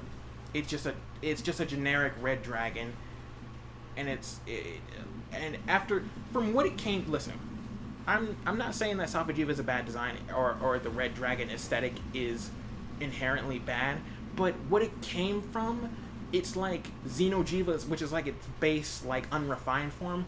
That was so cool, dude, and its armor was so pretty, dude. Like, I have never seen such a pretty armor in my entire life. Like, oh, I was just, as soon as I unlocked that one, and me and Omega Knight saw that one, it was just, we were like, that is so cool. And also, when it came down to Rise, they took out so much of the customization of like Monster Hunter World. Like, you could have just brought it back. It's similar code. I don't know how like coding actually works in game, like, which I'm probably gonna eventually figure out if I want to do some gaming things. But like, it's not. You took out so much of the cool stuff, man. You when it comes to making a game, you're supposed to improve upon the last one, not degrade it. And it had so much cool stuff, man. I'm gonna be real. You guys took out so much, and I'm like, why? All of the cool abilities and like armors and stuff, it's so bare bones now. Even the towns and environments look kind of like empty, man. I don't know how else to describe it. They just look kind of empty. Like Monster Hunter World, the lush vibrancy of the like forest area, then the barren, like hellish wastelands of the underworld, and then like the like grody arid deserts, and the chilling snowy environments, the coral reef highlands. It was so vibrant and full. It was like being underwater without actually being underwater. And I'm like they're just so pretty. But now the like environments are kind of like they're open and there's stuff in there, but like something about them just kind of feels a little empty-ish. Like, I don't know, like, although I do like exploring the environments, it really is fun to use a grappling hook, but I think we should have had the clutch claw be your grappling hook. Like, they figured out how to advance the technology a little bit more so it's actually more of a grappling hook so it can latch on like the long shot does. Because I'm like, if you look at Legend of Zelda, you could just make it a long shot, my guy. You could just make it hook shot, excuse me. You can make it a hook shot. It's not, I don't think it's that hard to hook a grappling hook. You code it so it goes from point A, and wherever I'm pointing my cursor at is where I latch onto. Because, like, if you're trying to prevent people from, like, breaking the boundaries of the game, man, oh, I died, okay. Like, if you're trying to prevent people from, like, breaking the boundaries of your game, I hate to be the bearer of bad news, but they do that without your help all the time. Like, there's literally channels upon channels and just people breaking the game and over their knee without even batting an eyelash. But I mean, I understand why they want to kind of get some finalize some ideas, kind of make it a bit more cohesive, and I really wish I didn't die there. Like, dang it. I gotta be more careful. Okay. But like, yeah, I know they want to finalize some ideas, kind of keep it a more cohesive, solid game. You don't want it to be super buggy, but at the same time, people have been breaking the games over their knees since day one. And like, if people are dedicated enough to certain games, they'll find a cheat code or some kind of bug in the game that they can tinker around with. Nope, don't grab that. That will probably, yeah, that's not the. No, that's not what I want. Then again, hold on. No, I don't know if I really want to mess with that. I'll take an evolution here instead. Yeah, people have been breaking games over their knees for like years now. There's nothing really much you can do. But again, the Monster Hunter and Pokemon definitely need to do that. Just have a cool new game where you can be part monster or part Pokemon and stuff. Because Digimon, even though Digimon did it, you know what I'm saying? Even though I love the way that Digimon did it the most, it could still be cool to see in the style of Pokemon, like how Pokemon might do it. They could make it a stone or some genetic alteration or just something in general. Like, you could figure it out. I'm pretty sure there's some way to do it. I'm just spitting out ideas that I just think are really cool, and would love to see it most of the time. Like, but yeah, it's possible, and that's why what I mean by going to the whole thing of characters. Just make the characters first, then make the game around it, or a story, or a movie, or whatever you want to do with the character. Just make the characters first, then flesh the world around them. It helps. Like, his advice is sound as hell. Just make the world around the characters. That way you can always have like really cool stuff where you're, and if you need people to talk to, you probably could go find like a Discord server, or maybe like a no, son of a come on. Like, yeah, you could probably just talk to people on maybe Discord, or maybe 1.6. You know what? I'll give it like one last thing, because I just want to, just one last thing, just probably. And see how far that one could take me, because I do like doing long form. I do kind of like doing long form content, because it's just something to keep busy with. And you know what? Not even. No. I'm getting engineer, and I'm not even gonna be doing anything crazy. I'm just gonna let my drones handle it. Ow. Ow. If I live that long, that is. Okay. Yeah. Alright. So let's all calm down here and be civil about this. Ow. Are you serious? He didn't have anything on him? Alright, come on. Ow. But yeah, make the characters first, and then you'll be able to see something come to fruition at that point. because I really do recommend. Yes, there we go. Whew. Now we got something going. Make the characters first, and you'll be able to have like a really, really fun time. Because they'll be able to do so much cool stuff too, like especially if you know what you're doing with them. And there's billions of powers for you to choose from, billions of like traits and personalities that you can cycle through. Oh, I should have probably got a weapon. I should have got a weapon. Yeah, I should have got a weapon. My pew pew is not strong enough to survive. My poor pew. Anyways.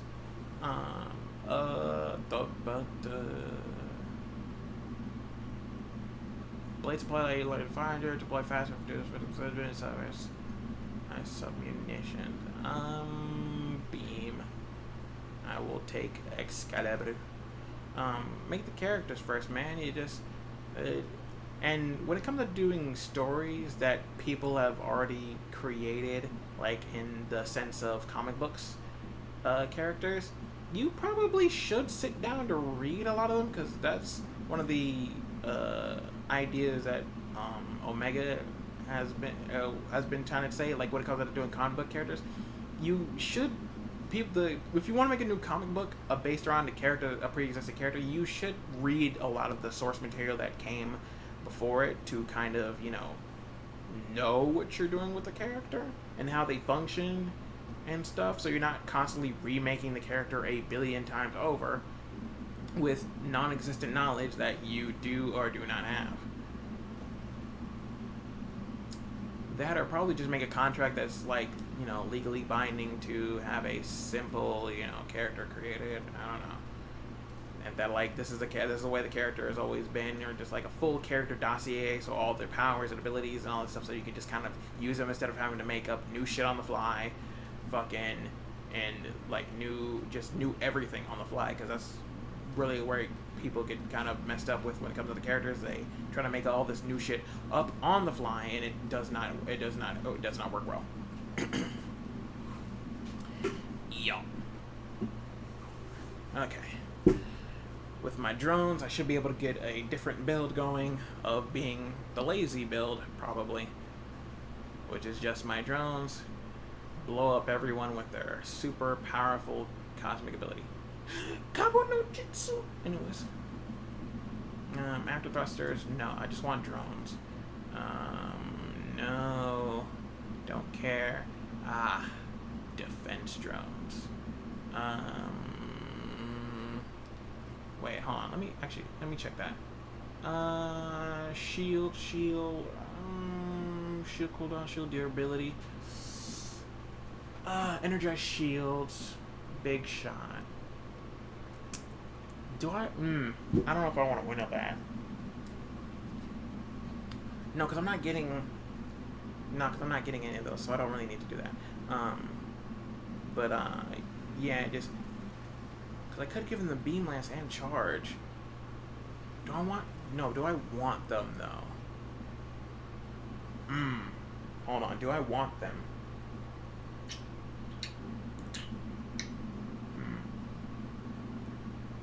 No, I don't want the allies. As I say that they literally spawn. Okay. But yeah, I don't think I need the allies. Alright. Drones, please protect me. I am small. Okay, I still also need to grab the Clink. Counterpulse or Foolhardy. Ooh, that's tough. Foolhardy, I'll take it.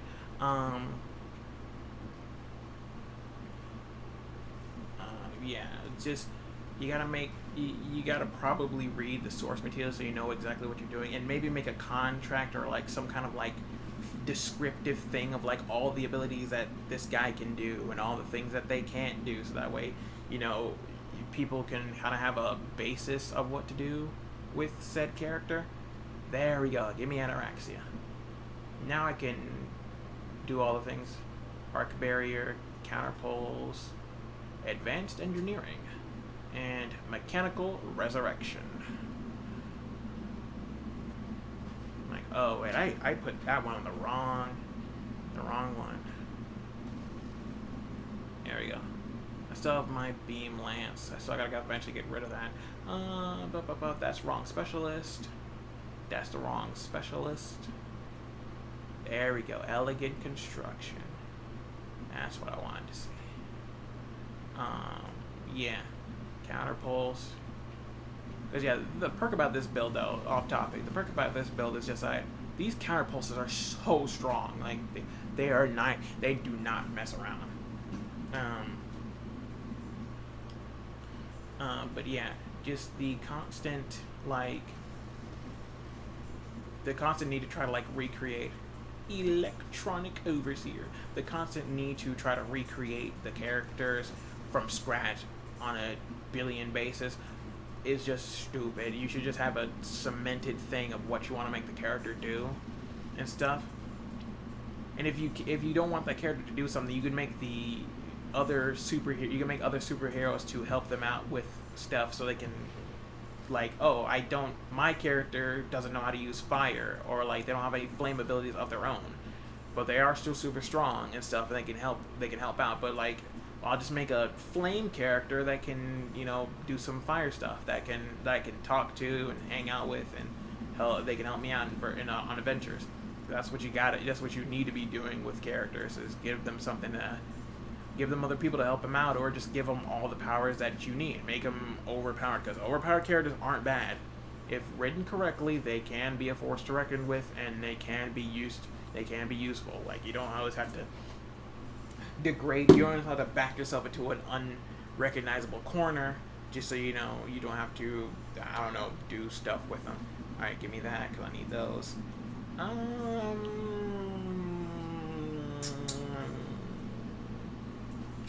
Give me that, and Apex. Like, yeah, you don't always have to back yourself to a corner when it comes down to making characters. You can just kind of, like, put them together. Okay, and now it's time for the long and gentle waiting game of grabbing a billion trillion mods. Ouch. Station Omega Knight.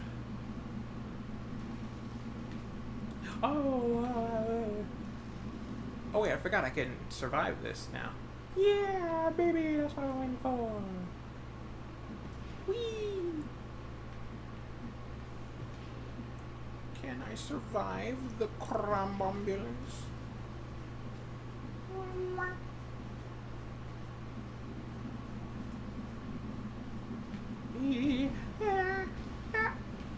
It was stupid. I shouldn't have done that. I should not have done that. That was dumb.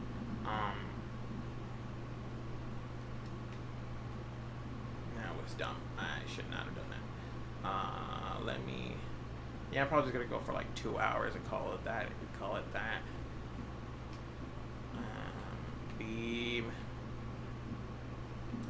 But yeah, I would love to see a lot of cool ideas, because me and my sister, we've been, when we do our like stories and art and whatnot, we go for hours just gushing over like ideas and stuff that we could just create, especially in certain story elements. It's so much fun to just create characters and just see what they can do, how we can put them together, how the universe could work around them, how they would interact with one another.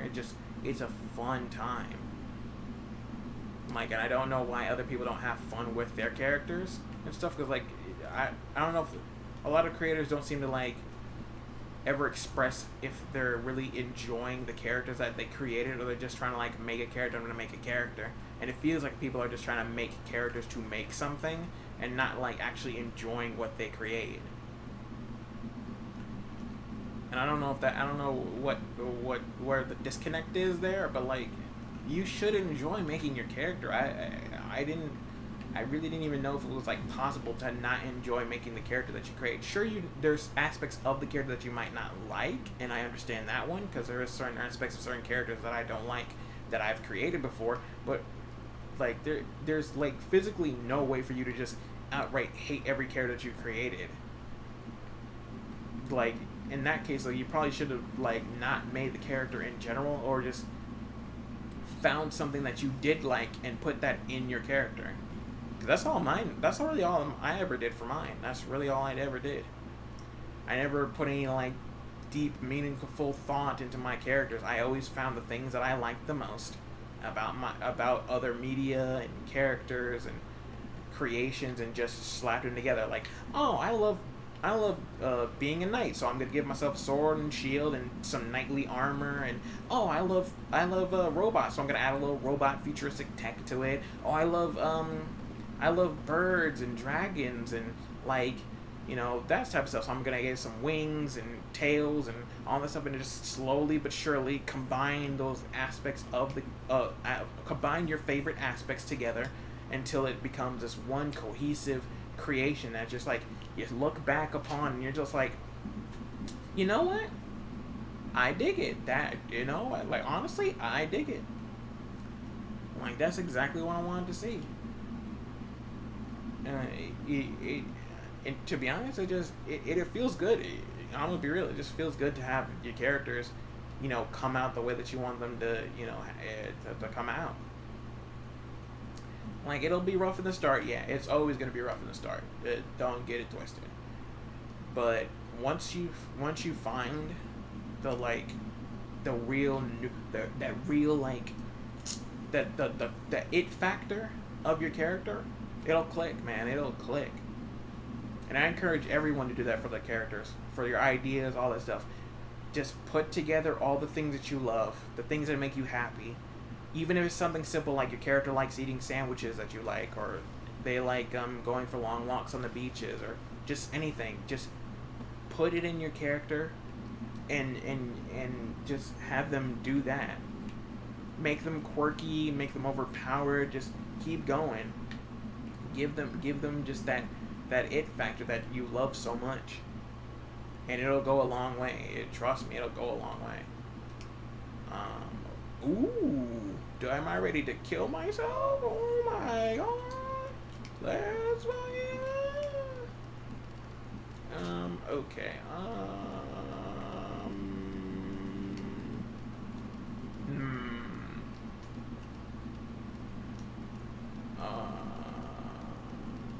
Okay. Okay, let's go. Okay. Okay. Yeah.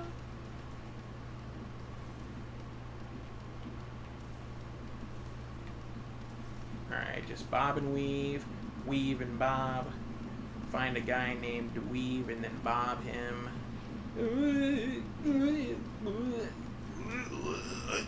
That was stupid. I should have gotten a lot more upgrades before I did that. But yeah, put all the stuff that you want in your character. Make them feel more akin to you. Make them feel more like somebody you would actually want to go and meet and be friends with. It really does help.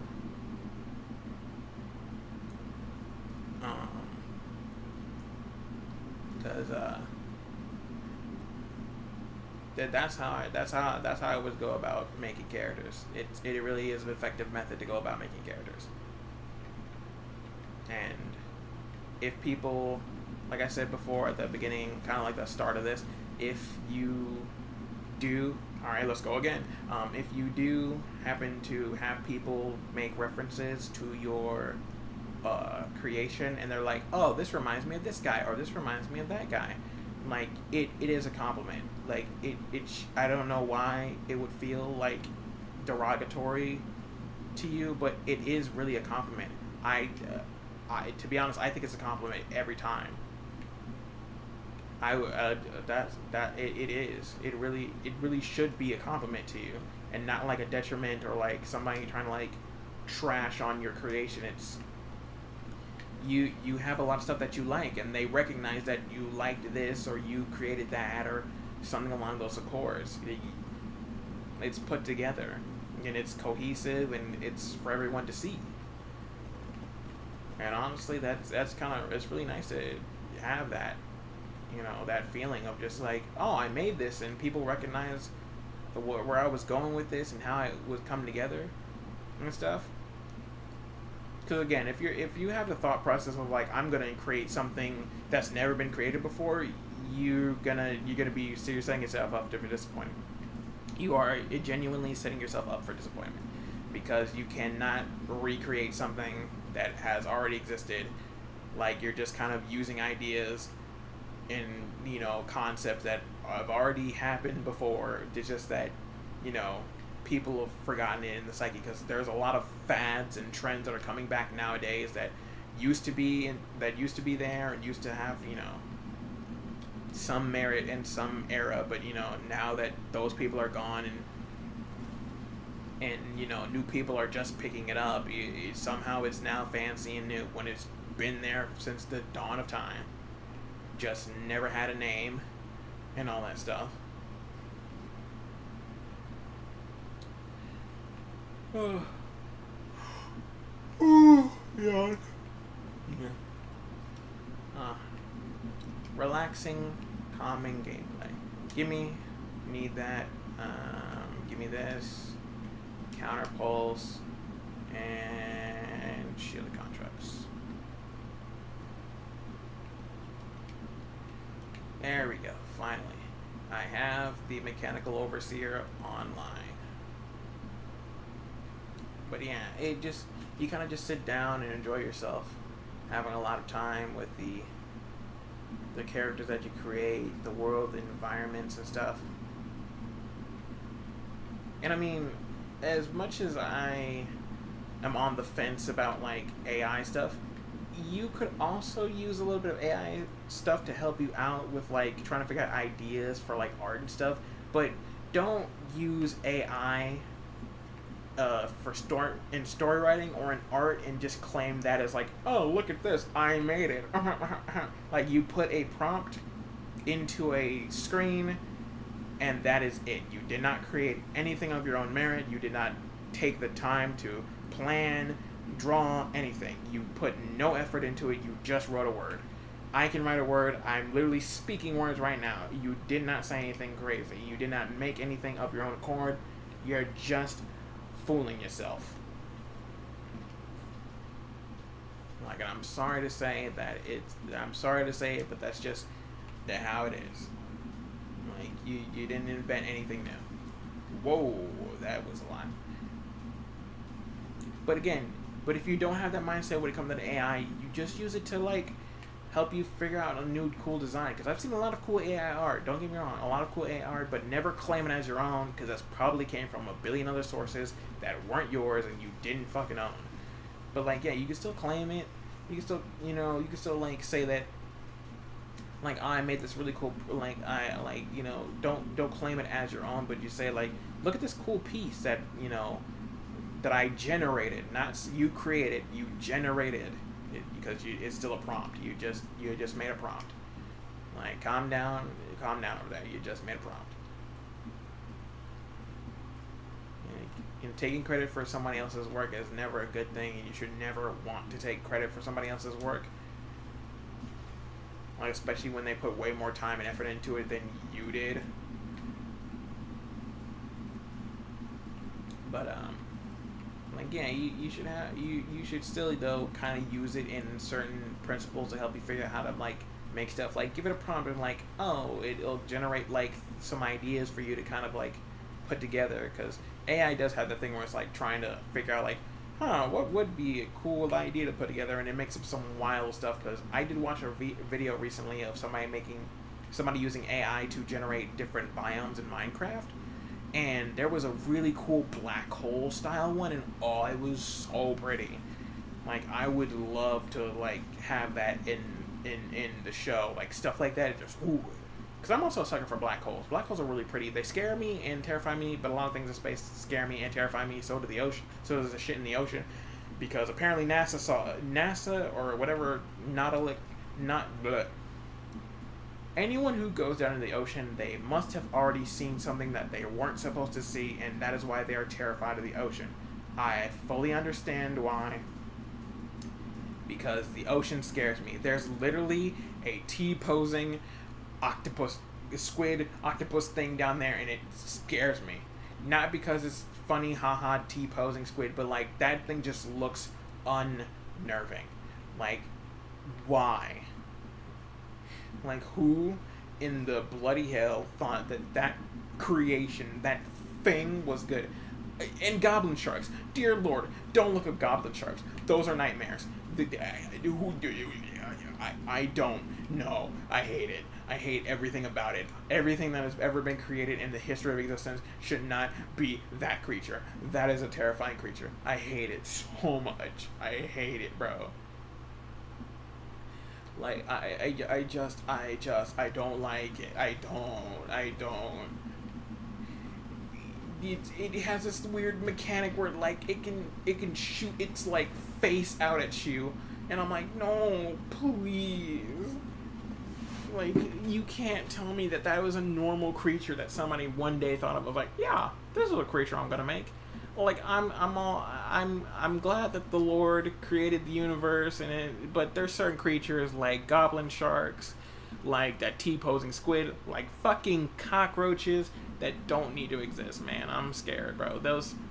No, well, not saying cockroaches, water bugs, because water bugs are cockroaches that can fly, and I'm a gangster until those motherfuckers fly. Like, I will smack them down every day of the week, use a vacuum cleaner all the time on those guys, but as soon as they start flying, I'm gone. I'll burn the house down, I will leave. I can't. I just can't do it. I can't handle those guys. They scare me. All right, I'm scared of bugs. Just certain bugs touching me and shit. I think a lot of bugs are cool, like lunar moths and ladybugs and all that stuff. But if one of those motherfuckers touch me, I freak out. I just can't handle them. I just can't. I don't want to. I don't like them. I don't want them. I am not comfortable. I am very small. Okay, I am a very small guy, and I don't like them. Although, on the concept of bugs and characters, combining those two ideas, people really, when they come down to fantasy setting, can they please make more bug and fish civilizations? Like, would it kill you? You can't just say that your show is high fantasy and or fantasy elements if you're only gonna put like, look, I put a dragon and there's an elf here. Is it high fantasy? Like, nigga, come on. You can give me some more. It's not that hard. Like, you just give me a cool insectoid race. Give me a cool, fish race. Something, man. Like, in your show or story, there's literally more creatures out there that can take on humanoid shape. And for the love of God, when it comes down to monster characters, if I see one more motherfucking monster species race that is just a pair of ears and a tail, I am going to scream. When it comes down to animals and animal dimorphism, most of the times, at least 95% of the times, especially in animals and fish and just creatures in general, the females are bigger and stronger than the males because they have to get pregnant and make kids. The males are big and burly, but they're not as big as the females. And when it comes down to certain creatures like peacocks especially, the niggas are bright and colorful so they can chase off them, so they can make the monsters, make the other predators attracted to them, while the females are dull and they don't have a lot of color to them, so they can hide and keep all sneaky like with the kids in check, while the flamingo dude sacrifices himself for the good of his fucking kids. And if that isn't the most manly thing ever, I don't know what is. Because apparently chivalry is dead in the human realm, and that's all that I can say. But yes, when it comes down to monster creatures or like other anthropomorphic style creatures, the dudes are usually 9 times out of 10 not bigger than the females. Like, especially in insects, because usually the queen is just fucking massive. Like, where's my 10-foot tall ant queen? Like, your majesty, hello? Like, excuse me, I need to get my monocle and top hat on, your majesty. I'm sweating over here. I'm fixing, my handkerchief is moist. Oh no. Like, listen, you gotta understand. I just come on. You know you want to. And now I'm not saying go too heavily on certain animal characters because there's certain traits of like animals that you kind of don't want to see done in media because there's a lot of insects and creatures that are a bit on the quirky side at night, like especially ants and shit or termites and bees. And if you look up your history and research about certain insects and animals, you kind of don't want their more quirky attributes to be translated into humans because let's just say a lot of creatures will be going to jail right now. Just saying. I mean, if they had more human-like styles and shit, they would probably be going to jail right now because of what they like to do in their downtime. Just saying.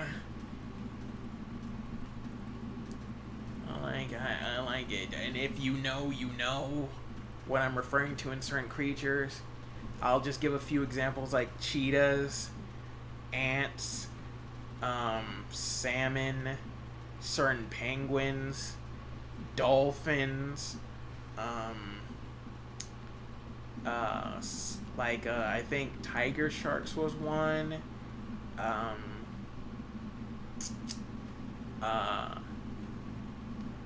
honey badgers, because like fuck me up if you make a honey badger creature, those niggas are naturally bulletproof. They're not scared of anything. They have seen the Lord or whatever God you believe in and was not impressed. Like, those guys are not, they're not to be trifled with. Listen, they are not to be trifled with. Honey badgers aren't a breed all on their own.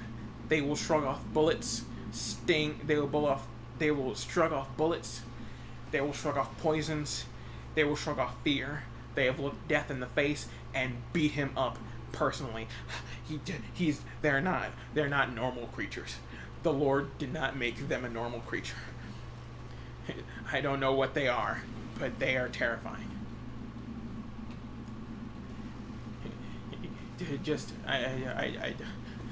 They scare me. And they're so nonchalant about it too. Like, they're just like, meh. So what if I just got poisoned or I'm bleeding out? I'll just lick my wounds and heal it up real quick. You shot me with a gun? Pathetic. And like the only time that they're not like super aggressive is when they're with their like honey badger friend. Is like not honey badger, honey thrasher. The guys are like, oh hey buddy, old chum, old pal of mine. I found this beehive that we can go to. You want to go get some honey with me? And they're like, meh, I guess fine. And they're like, oh shit, I'm gonna get some honeycomb with my best friend. And they're just like, I'm like, I just, honey badgers are terrifying. They don't exist in this normal plane of reality. They've seen beyond the veil of time, and they're scary. They're scary, dude. They're scary. Yeah, going for like 2 hours. I don't know how long this run is probably gonna last, but I'll just go until it ends, and then this will be the last one. I'll call it there if it ends. But until that point, I'm probably just gonna enjoy kind of relaxing here and stuff, and just smashing these robotical baddies. And no, dude, you keep giving me the wrong specialist. But I will winnow this one. Small. And also, I'm kind of waiting on the story of this game, to be honest. I want to know, like, why are all of these ships trying to kill me? Like, it makes sense in, like, certain other games, like, oh, you're not supposed to be here, these guys are evil monsters, or, like, you know, that type of stuff. But, like, space is a huge place, and these guys are all colored differently. They're all, like, have different abilities, so they must be in different factions. Like, these are railgunners, they're shooting railgun bullets out. And they're like a reddish pink, so they must be with Scion, or you know. And these guys are like green, so they got to be in the same accord of one another. Like, something about these guys have some correlation that I'm not exactly following. Ooh, grandeur. Some correlation that I'm not following. Ooh, that one. But yeah, you gotta. I'm trying to figure out the pieces to put these things together. I'll take this one. But like, yeah, did that give me another one? No, is this 12? Hold on. 170. Okay, okay. Like, yeah, just trying to put the pieces together of how this stuff works would be really nice. Although a lot of people don't really care about the story, and to be honest, I have had that thing where it's just like skip dialogue. Like, if I know what the main story of the quest is, like the main story of the entire game is like, oh, go here to beat Big Bad Boss. I'm like, okay, that's great. But if it's like, some side quest mission, can you go retrieve this thing? I'm like, skip. I'm like, which again is a bit mean for all the people who have actually put a lot of time and effort into making their game and all the side quests and the story and whatnot. But like, just like, skip, please. Although when it comes down to TV shows and movies, I've never really had like a lot of problems with shows and whatnot, like having anything bad. Like, although I have had I do have a few gripes of like a couple of shows that I've watched where there's been some genuine stuff that has pissed me off in the show. Oh, excuse me.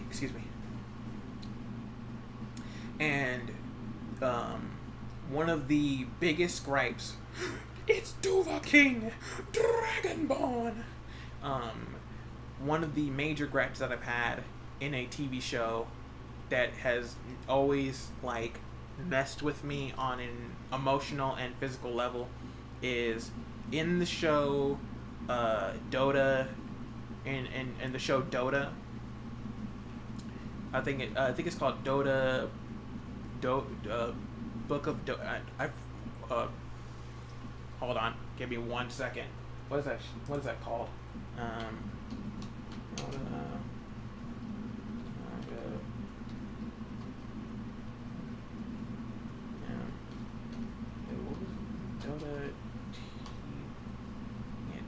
Like this dragon knight, and this really kind of scrawny a little bit, and like he's not really like the most keen dragon knight. He's more like a squire and stuff. He hasn't really gotten to show his merit and whatnot.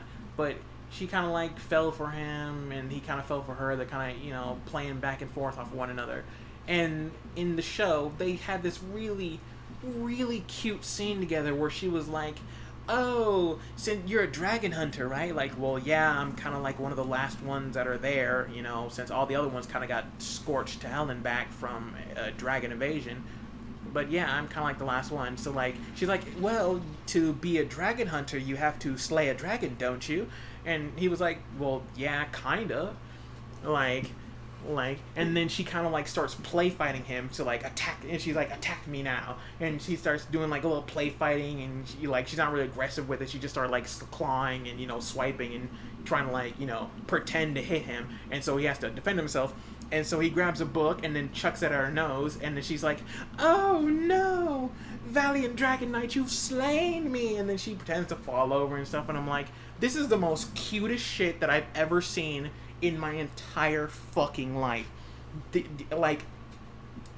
reason it hurt so much for what they did in the show is because of how cute that fucking scene was. When it comes down to doing monsters and creatures, that is the aesthetic, the fucking peak of how you should handle. Oh, let me grab that one actually. The actual peak of how you should handle certain creatures. Because you don't always have to make the dragons mindless monsters. You don't have to make dragons mindless monsters. They're strong, they're intelligent, they can speak any language that they want, they know a lot of magic.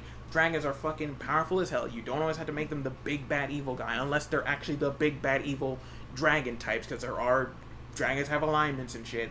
There's good dragons and there's bad dragons. The good dragons, you could just make them nice fucking homely people that just want to talk to you. And she was just like that. That was the peak of fucking how you should do dragons. And she fucking fell over and pretended to be slain, and then she gave him a fucking ring. And in dragon culture, it's, you know, if you best a dragon, you kind of like, you know, you guys are kind of wedded at that point, which is how a lot of like animal societies work anyways, is that if you beat them in like combat or something of that accord, then they become, you know, your mate and stuff for life. And I'm like, it was just so fucking cute, dude. And then then Dota had to fucking ruin it for me and ruin it for their fucking relationship by making her like sacrifice herself to like help the other dragons, and she kind of got killed by a big, you know, a dark evil dragon and whatever, like the main antagonist. She basically got killed by the main antagonist of the story. And I'm like, you motherfuckers, you can't give me a scene that cute and make them like basically married and then kill her off and fucking immediately like the next few episodes. Like, that's such bullshit, dude. I hate when they make couples and they're always in some failing marriage, or they're struggling to figure out one another, or they do one fucking thing and then they hate each other for the rest of their life. Oh my god, you didn't make me a sandwich, and then they just get divorced and hate each other. Like, fuck your unnecessary conflict bullshit. Give me the cute little couple. Let them be fucking happy together. It's not that hard. You don't have to have trauma. You don't have to have unnecessary conflict. You don't need to have bullshit in general. Just give them, be together. They can play off one another. Why is it that when it comes down to shit like, if anyone's ever watched Hell of a Boss, why is it so hard to have a cute couple like that? Why are demons having a fucking, being the cutest couple ever? You can't do that for anyone else? Like, the hell? Millie and Moxie are the cutest couple ever, and I will fight anyone who says otherwise. I don't care what they say about Millie, or what they say about Moxie. Those two are the cutest little shits that I've ever seen in my entire life, and I'm glad that they are married and are having a wonderful life together. Like, holy shit, it's not that fucking hard. If demons can do it from another fucking universe, then you can do it too for your show. Just fucking try. It's not that hard, or complicated, or what have you. Like, you're saying, you're just being assholes at this point. And like, I'm sorry to say it, but you're just being a fucking asshole at this point. Give me that one. Like, it won't fucking kill you to do. You know what? Nah, I'm still looking for the drone specialist. Where did I delete it? Did I delete it? No, it's not deleted. Where is the drone specialist? Where is my super suit?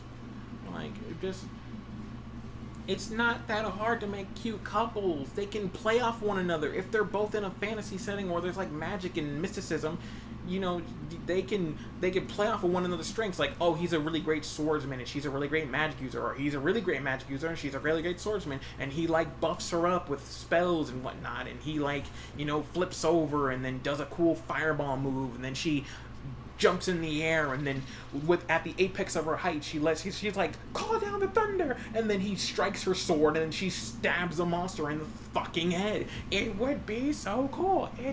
If you can do that for other characters, you can do that for couples.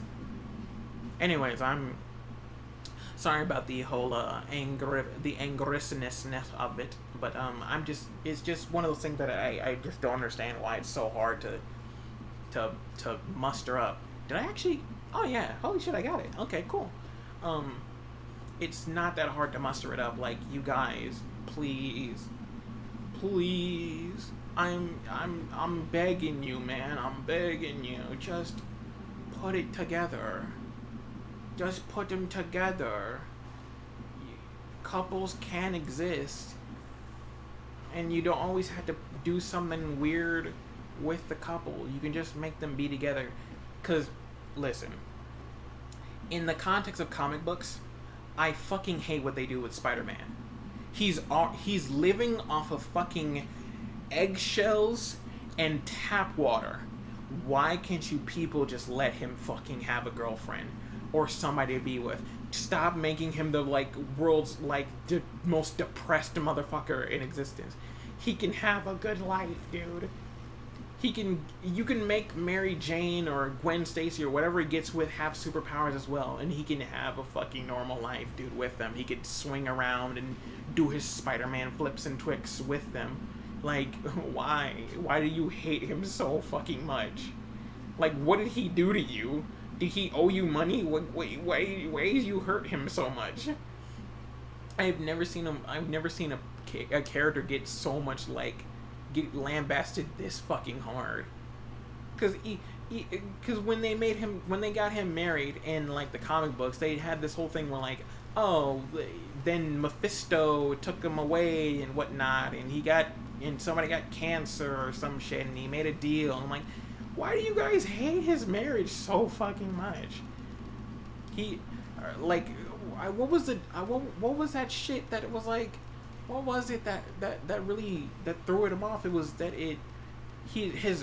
his cum was radioactive or something, and then Mary Jane got cancer, so he made a deal with Mephisto, and then Mephisto, in order to save her life, he wanted his happiest day and shit, so they got the marriage retconned and whatnot.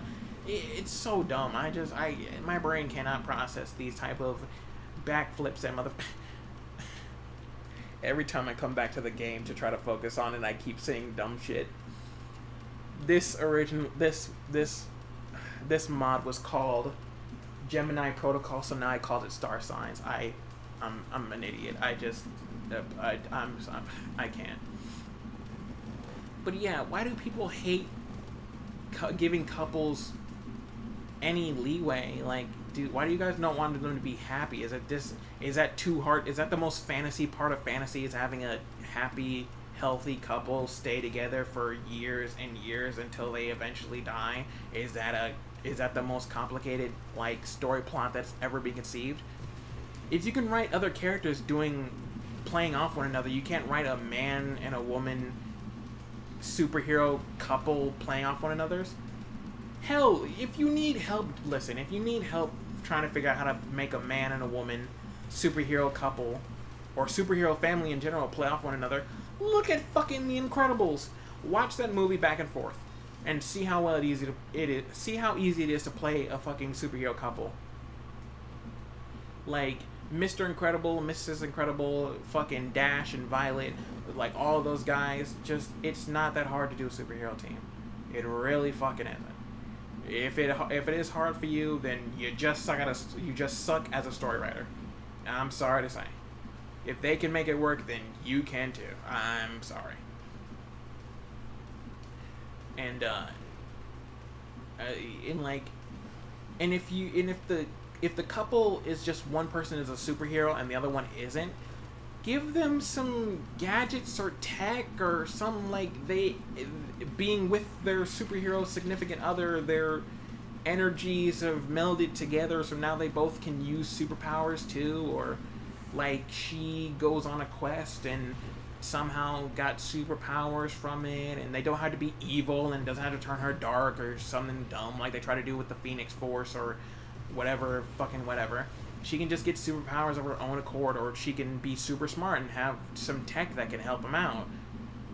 Like, or the reverse opposite of, like, he can have no superpowers and she can have superpowers, and, you know, they can play off one another by being tech and superpower. You can make something work. Listen. You can make something fucking work. I don't know how else to, like, say it or explain it. And if it's just you want to put a bunch of unnecessary conflict in your story, then you know what, I can't stop you, but I can tell you to stop fucking doing it, even though that has never worked once in the history of existence, which is, well, you know, it is what it is, but, you know, most I can do is just tell you to just not fucking do it, but again, nobody really fucking cares. Yeah, give me an ally. Hey, I got the achievement. Well, that's a great way to do the to put something. I got an achievement on the thing, because there is a few achievements that I did accidentally get offline and stuff, which is there's an achievement for beating Seraphim by ramming into him and killing him that way. There's a achievement for I could probably show off the achievements a little bit later, but hold on, I gotta go use the restroom. Bathroom break. I'll be right back. Gotta go back to the room.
And now I got some water with me because my throat was getting a little sore.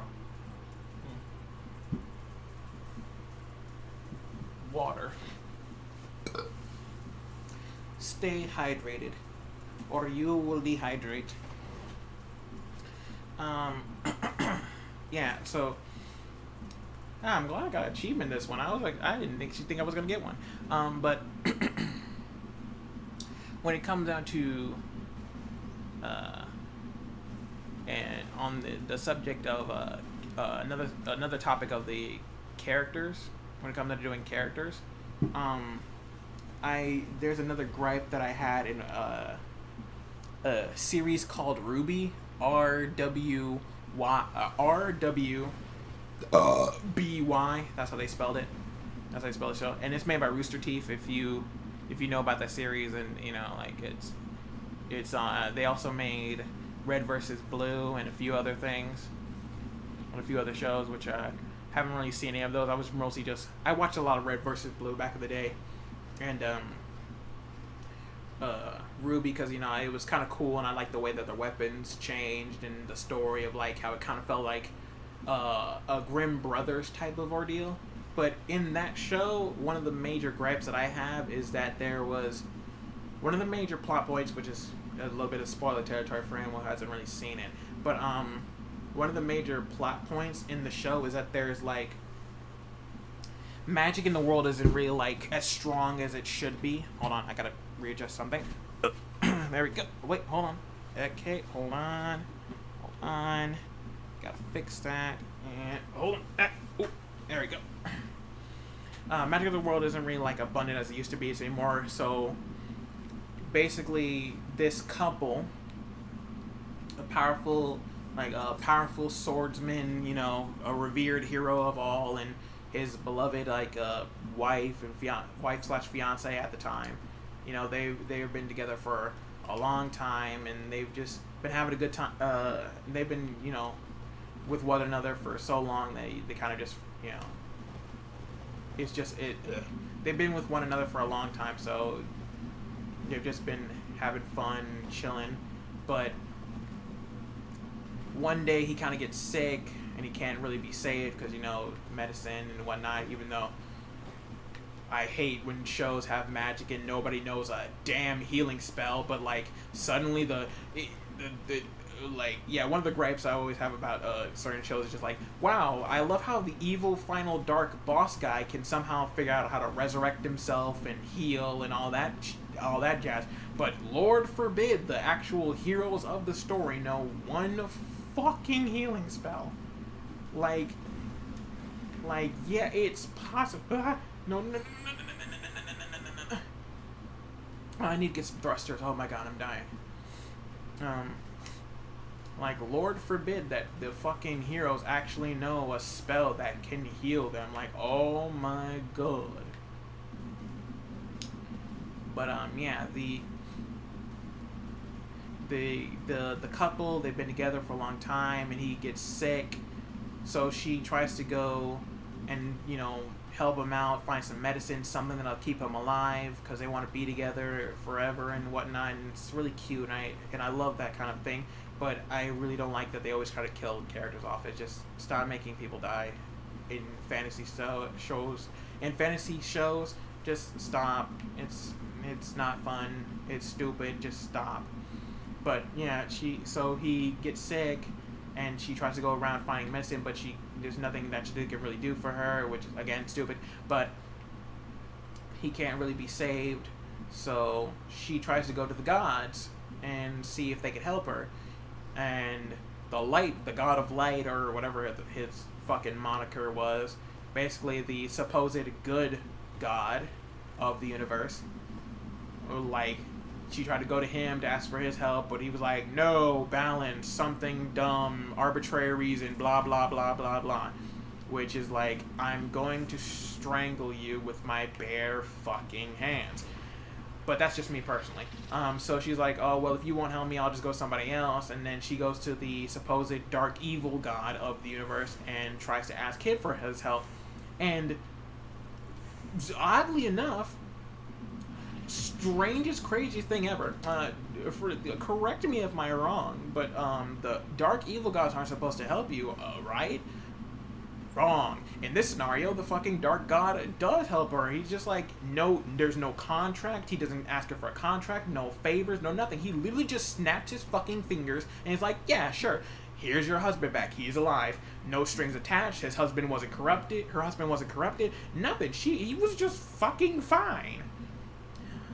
And I was like, I was flabbergasted, dude. I thought it was gonna be. I honestly was expecting the whole scenario of like, oh, he's gonna end up corrupted or fucked up or something bad was gonna happen to him. Like, oh, I was expecting it, but no.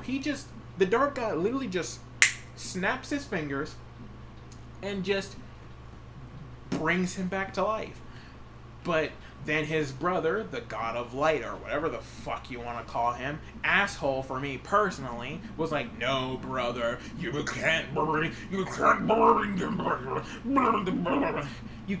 him back to life. It's the balance and whatnot. And then the dark god was like, dude, what the fuck are you on about? Like, no, I'm not gonna just not bring this guy back to life. She literally asked me. No one in the entire realm has ever asked me for anything, so I thought it would be nice to do something nice for somebody without expecting anything in return. But his brother was like, no, balance and blah blah blah blah blah and all this fucking bullshit. So then he has to deal with, so then fucking she has to watch her husband die for a second fucking time because the light god snaps him dead. And I'm like, that is the most fucked up thing to make your god of light, the supposed good one of the two, do to a grieving woman and her dying fucking husband. Now, it could have ended there. Her quest could have been to defeat the gods and, been angry at that shit. But no. Here's the real fucking kicker that made me more pissed off than anything else that he did. I was pissed off before because I don't feel comfortable with that type of shit of like, oh, you're gonna fucking kill my husband right in fucking front of me after the god of supposed dark and evilness resurrected him for free? That I would have been pissed off, and I would have ended there, and that would have been that would have just been that. What pisses me off more is that the god of light brought him the fuck back so he could make him do a side quest. All right. And you know how everyone in existence has like some grouse or gripe with side quests, right? Everyone in existence has some form of like pissed offness when it comes down to side quest. But the god of light brings them back for a side quest. Alright? Some arbitrary bullshit side quest where it's like, fucking listen, I want to bring hero, I know I didn't let you resurrect so you could be happy with your wife and have some kids, and actually I think they did have kids. Yeah, I think they actually were wife and husband and they had kids and all that shit. But, like, listen, I know you want to be happy with your wife and whatnot, but, like, listen, can you do me a favor? And, like, there's some objects down on the earth that have, like, magical properties, and if you bring them together, then I'm gonna, like, come back to your planet and shit. And, like, can you do that for me? And then, so I can judge your realm, and if I deem that the magic in your realm is good enough, or, society isn't as fucked up as I think it might be, I'll bring back magic permanently and whatnot, so you guys can have it. But if I don't, I'm gonna snap everyone out of existence. Okay, but like, so, and also, I'm not gonna give you your own immortal body to use. I'm gonna have to make you, like, I don't know, even though I have the power to resurrect shit and bring people back from the dead and blah, blah, blah, blah, blah, I'm not going to do that for you because that's, like, so not cool. I'm just going to make you hop into the other bodies of other motherfuckers so you can usurp their life and make them, and force them to do this bullshit quest as well until they die, and then you resurrect in a new body that's not your own, and that's totally not going to be inconvenient for somebody who actually is living their own fucking lives. But, like, you work that out. Anyways, bye. So, that's what pissed me off the most. He didn't give him his own body, his own immortal body to use. His wife doesn't know that he's actually back alive. Fucking, he's taking over the bodies of other people who actually have their own lives. He's literally just body snatching people, and they are consciously aware of it too. So they're also dragged along for the ride and have to fucking do his bullshit quest, or, for eternity.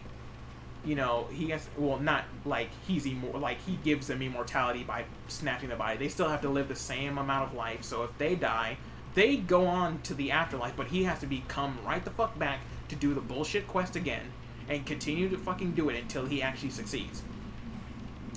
And that wouldn't be, again, it's terrible, and I hate it with every fiber of my fucking being, but what's even worse is that his wife went to the Dark God's realm, and imbued herself with some of the Dark God's energy, so she now lives in, she's now an immortal.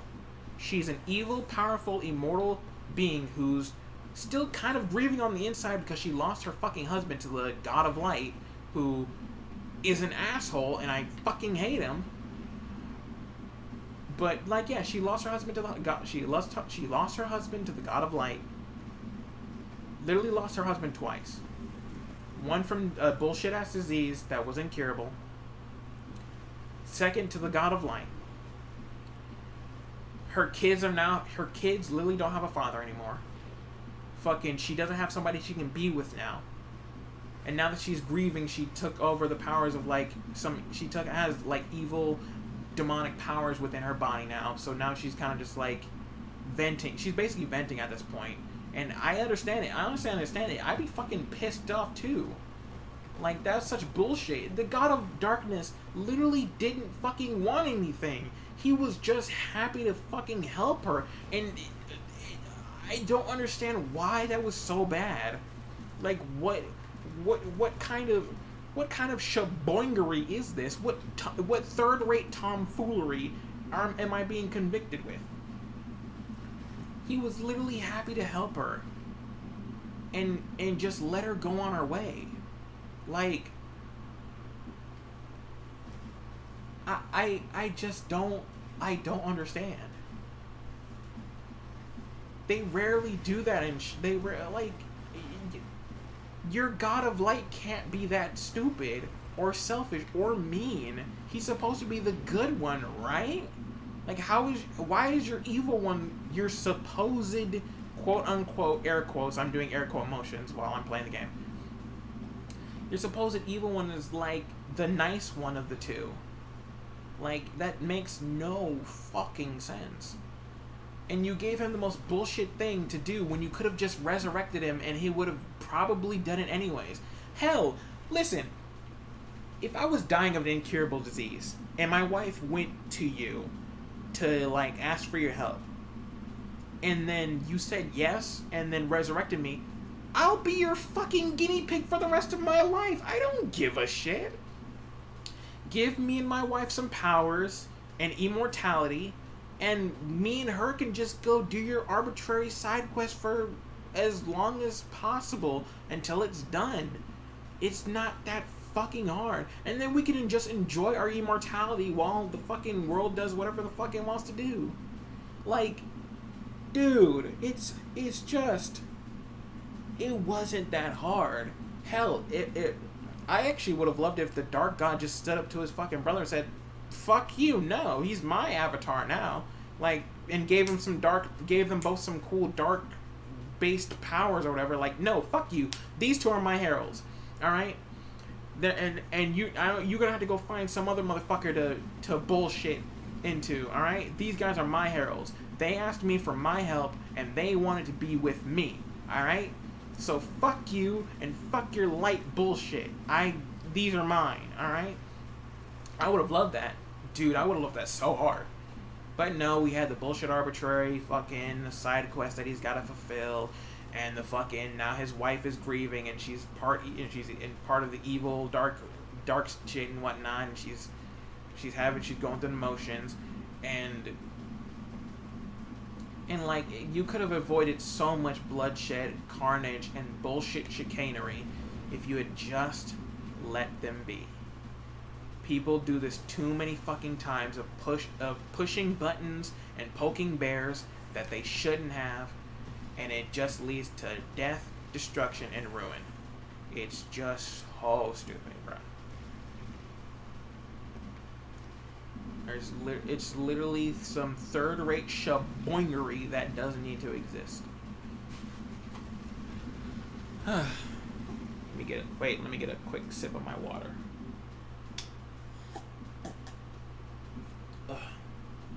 Cause I don't know how Mega Knight does it, but he could talk for hours without ever needing to breathe or take a break.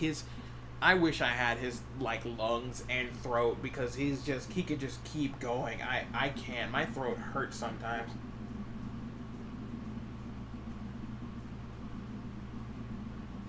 Well, I mean, he usually talks 3 to 4 hours a day, so his muscles are used to it. But mine, I'm so quiet and timid that I don't really talk a lot. And even when it comes to emotional events, I'm pretty stoic as shit, because people have told me a lot that I'm just, for some unreasonably stoic, which I see it. I know the definition of stoic, so yeah, I understand. But yeah, that shit just pissed me off. And I don't know which one pisses me off more. The Dota's Dragon Blood bullshit that they try to play on me, or the fucking... No. I mean, I don't want to keep going on this run for too long, but at the same time, I don't want to end that. Okay. Calm down, everyone's fine, we're fine. But at the same time, I'm just I don't know which one pisses me off more. The fucking bullshit arbitrary side quest for a god who didn't fucking care, or killing off the cutest couple I've ever seen in my entire life. Well, next to Millie and Moxie, I still think those guys are cute. I don't know. I just think they're really cute. They stand up for one another. They play off of one another's strengths and weaknesses. It's just cute. And I'm I just want that more in media, dude. Why do you always have to make them failing marriages and grizzled divorces and all this fucking bullshit, man? Dude, you can make shit work, bruh.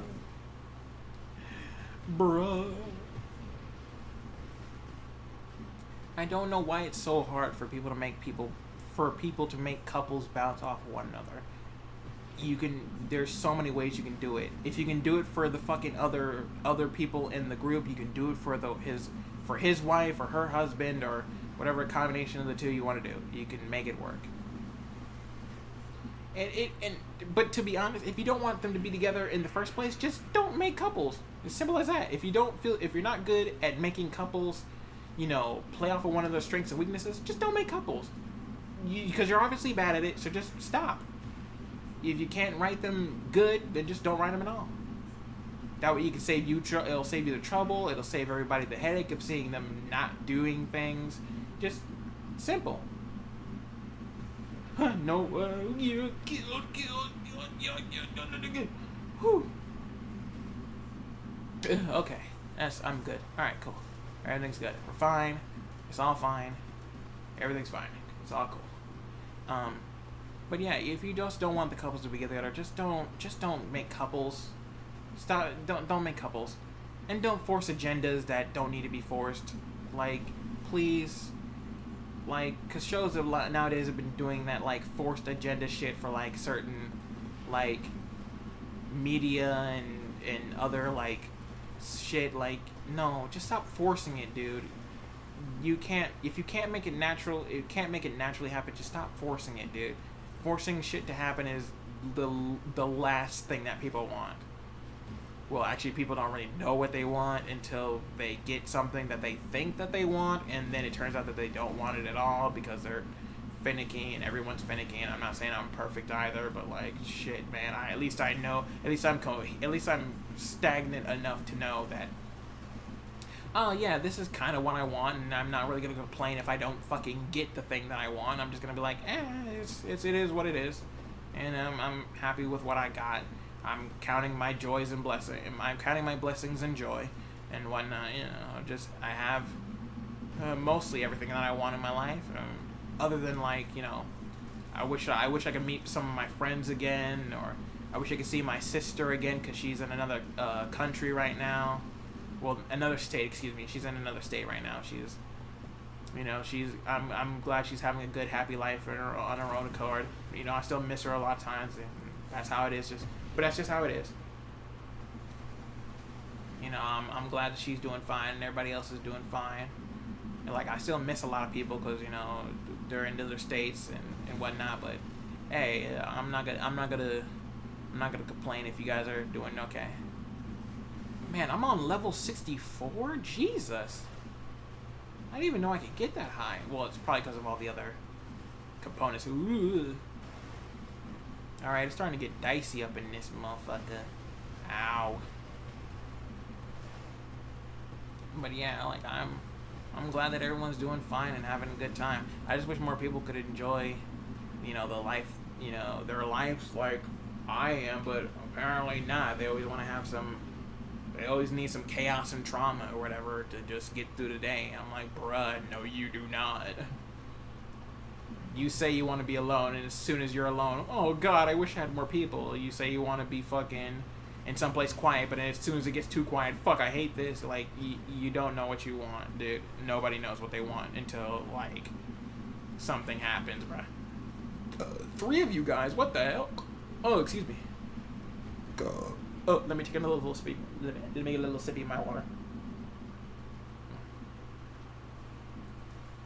Yeah, nobody knows what they want until they get something, and then they don't want it. I don't know, it's better to have something and not need it than to need something and not have it. Which is another usurp from Omega Knight, you know, or somebody else who said it before him, and then that type of shit, but whatever. I'm saying it now because I've heard it before, and that's why I'm going to repeat, so I can get some better advice out there for all the people who haven't heard it yet. Ow, my teeth. When the water's so cold, your brain freezes. Terrible idea. I'm doing surprisingly well. This might be able to get I might be able to get a top score with this one. Hold on.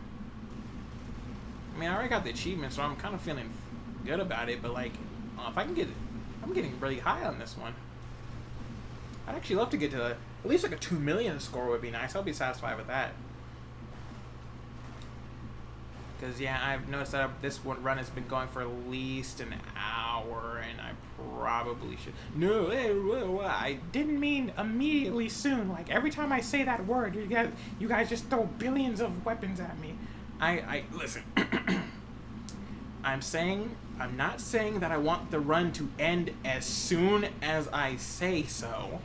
I'm just saying that, like, I'm going for a bit longer than usual, so I kind of want to, you know, wrap it up eventually.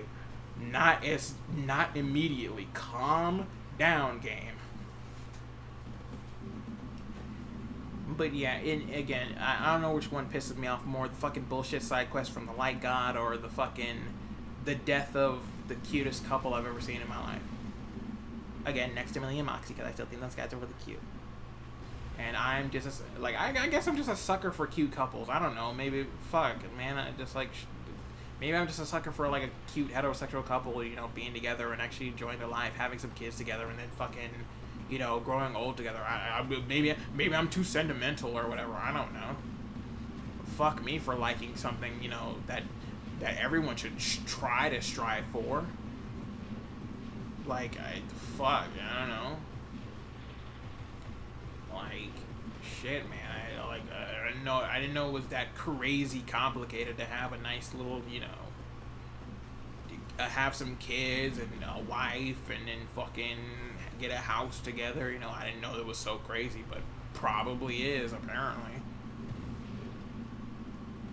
I forgot that I took the Discord orbs. I was like, huh. I was like, where is this extra damage coming from? And I realized, yeah, I have those, huh. Well, alright. I mean, yay, 2 million!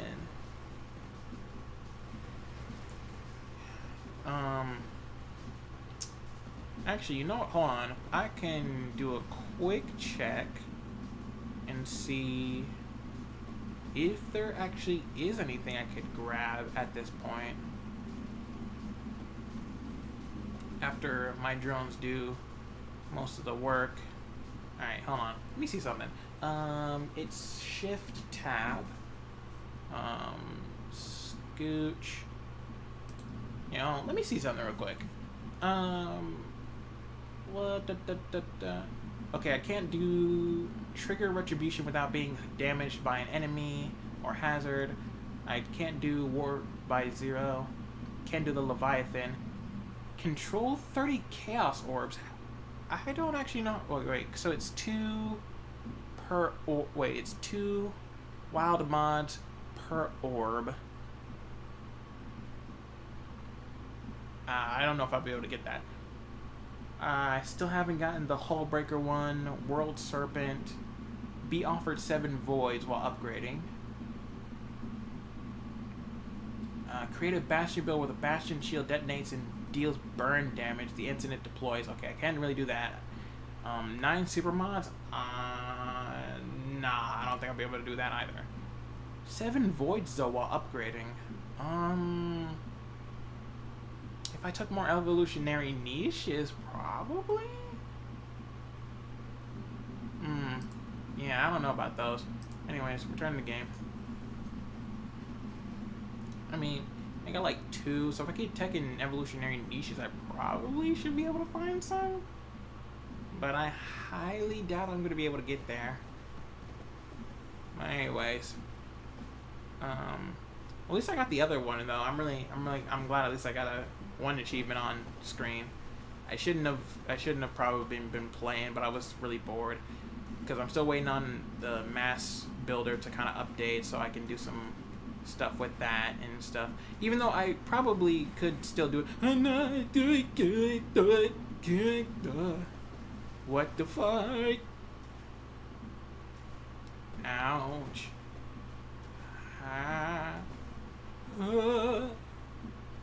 Oh, he's taking down my drones way too. Okay, we're in the end game now there, mister. Okay. We are in endgame territory now. Okay. My health bar is still a bit sizable, but I'm not feeling too comfortable right now. Yeah, so yeah, I don't know how long this is. I don't really know how long this is gonna last for, cause these guys are getting bigger, and they're getting dangerous. I'm feeling like I'm close to getting dead. Okay, so yeah, if Seraphim shows up, that's probably where the run is gonna end. I'm gonna be real. That might just be the end. That might just be the end of this run, because Seraphim is way too freaking fast. Ow! Okay, it might end earlier. Jesus Christ. Oh, okay. No. Stop. Please. Please, I beg. Okay, alright. Everyone fucking chill. Please. Okay. As I was saying, I can't really do another achievement. I'm glad I got an achievement in this episode of drifting through the Novas and shit and stuff. I really wish I could have gotten a couple of achievements on camera. I probably shouldn't have been playing, but I really am still trying to wait on Nova Mass Builder to update because I really love that game and it's a lot of fun. And I probably could still probably could do an episode where I show off some more of the content and some of the designs of the mechs that me and Omega Knight have made and stuff. Okay.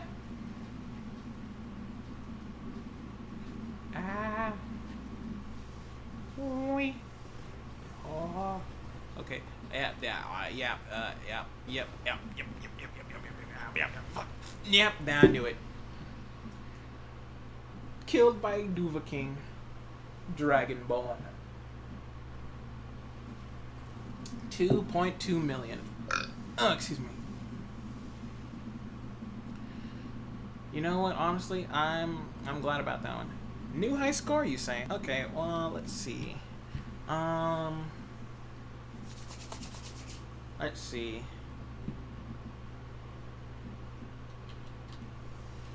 And I never got that fucking drone specialist. Drone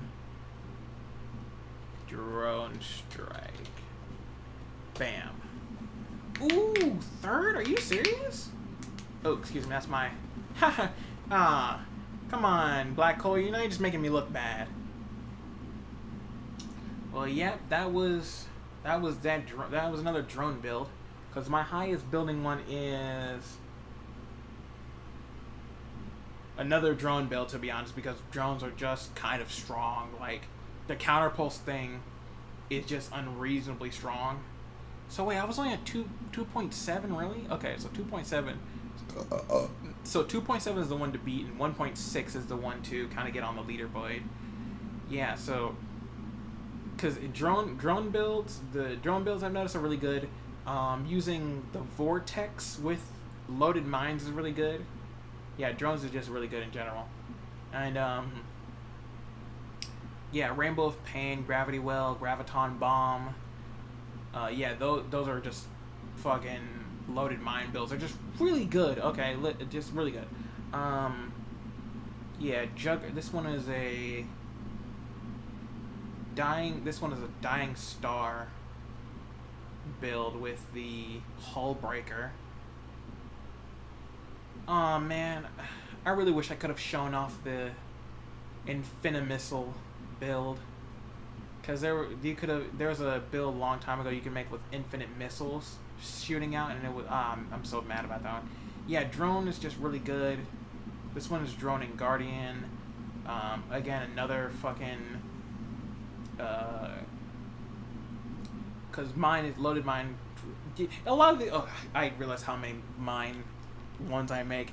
The mine is just so good. It's such a lazy build too, man. Like, just loaded mines and Gravity Well is just so damn good. All right, I don't need.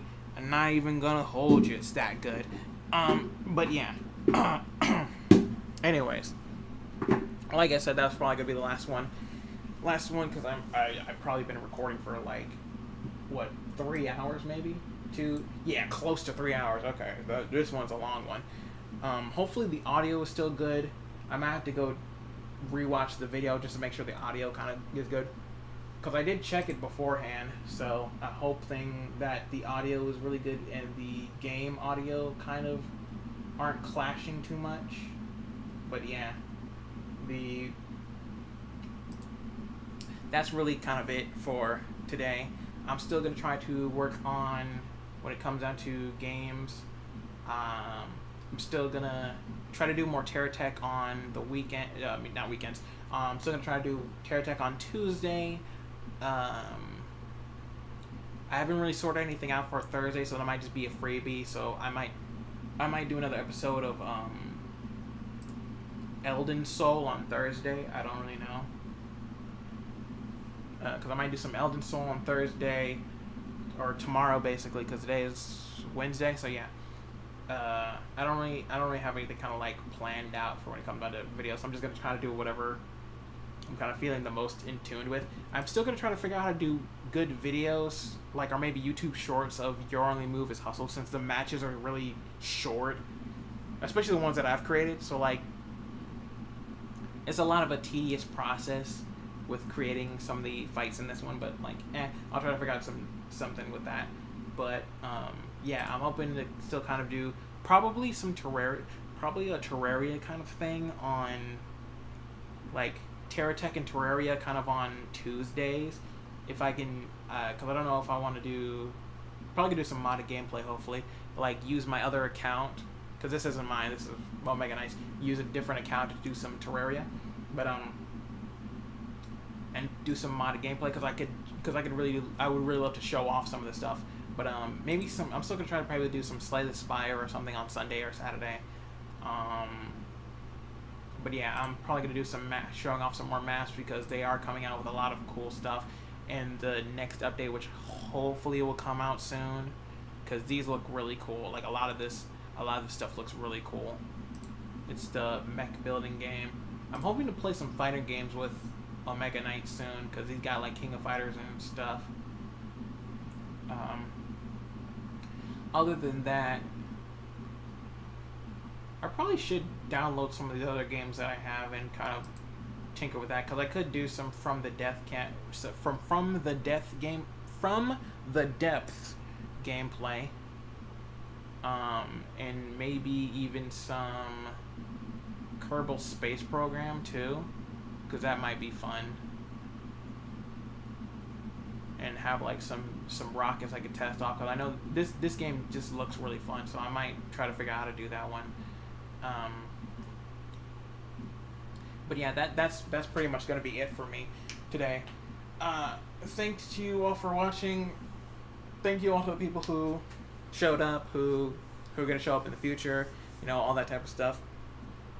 I hope you enjoyed the content and you didn't mind me rambling for a lot, because that's really what's going to be. That's kind of how I talk a lot. I got it from Omega Knight, but I kind of just ramble a lot. I hope you enjoyed, and it was entertaining to kind of see me fumble my way around through Nova Drift. But I'm gonna try to get some more gameplay soon of other type of games a little bit later. If you like it, subscribe, that type of stuff. I'm not gonna try to slog you down with that type of thing. It's free to do. But anyways, thank you all so much for watching. And as Omega Knight would always say, have a blessed day. Peace.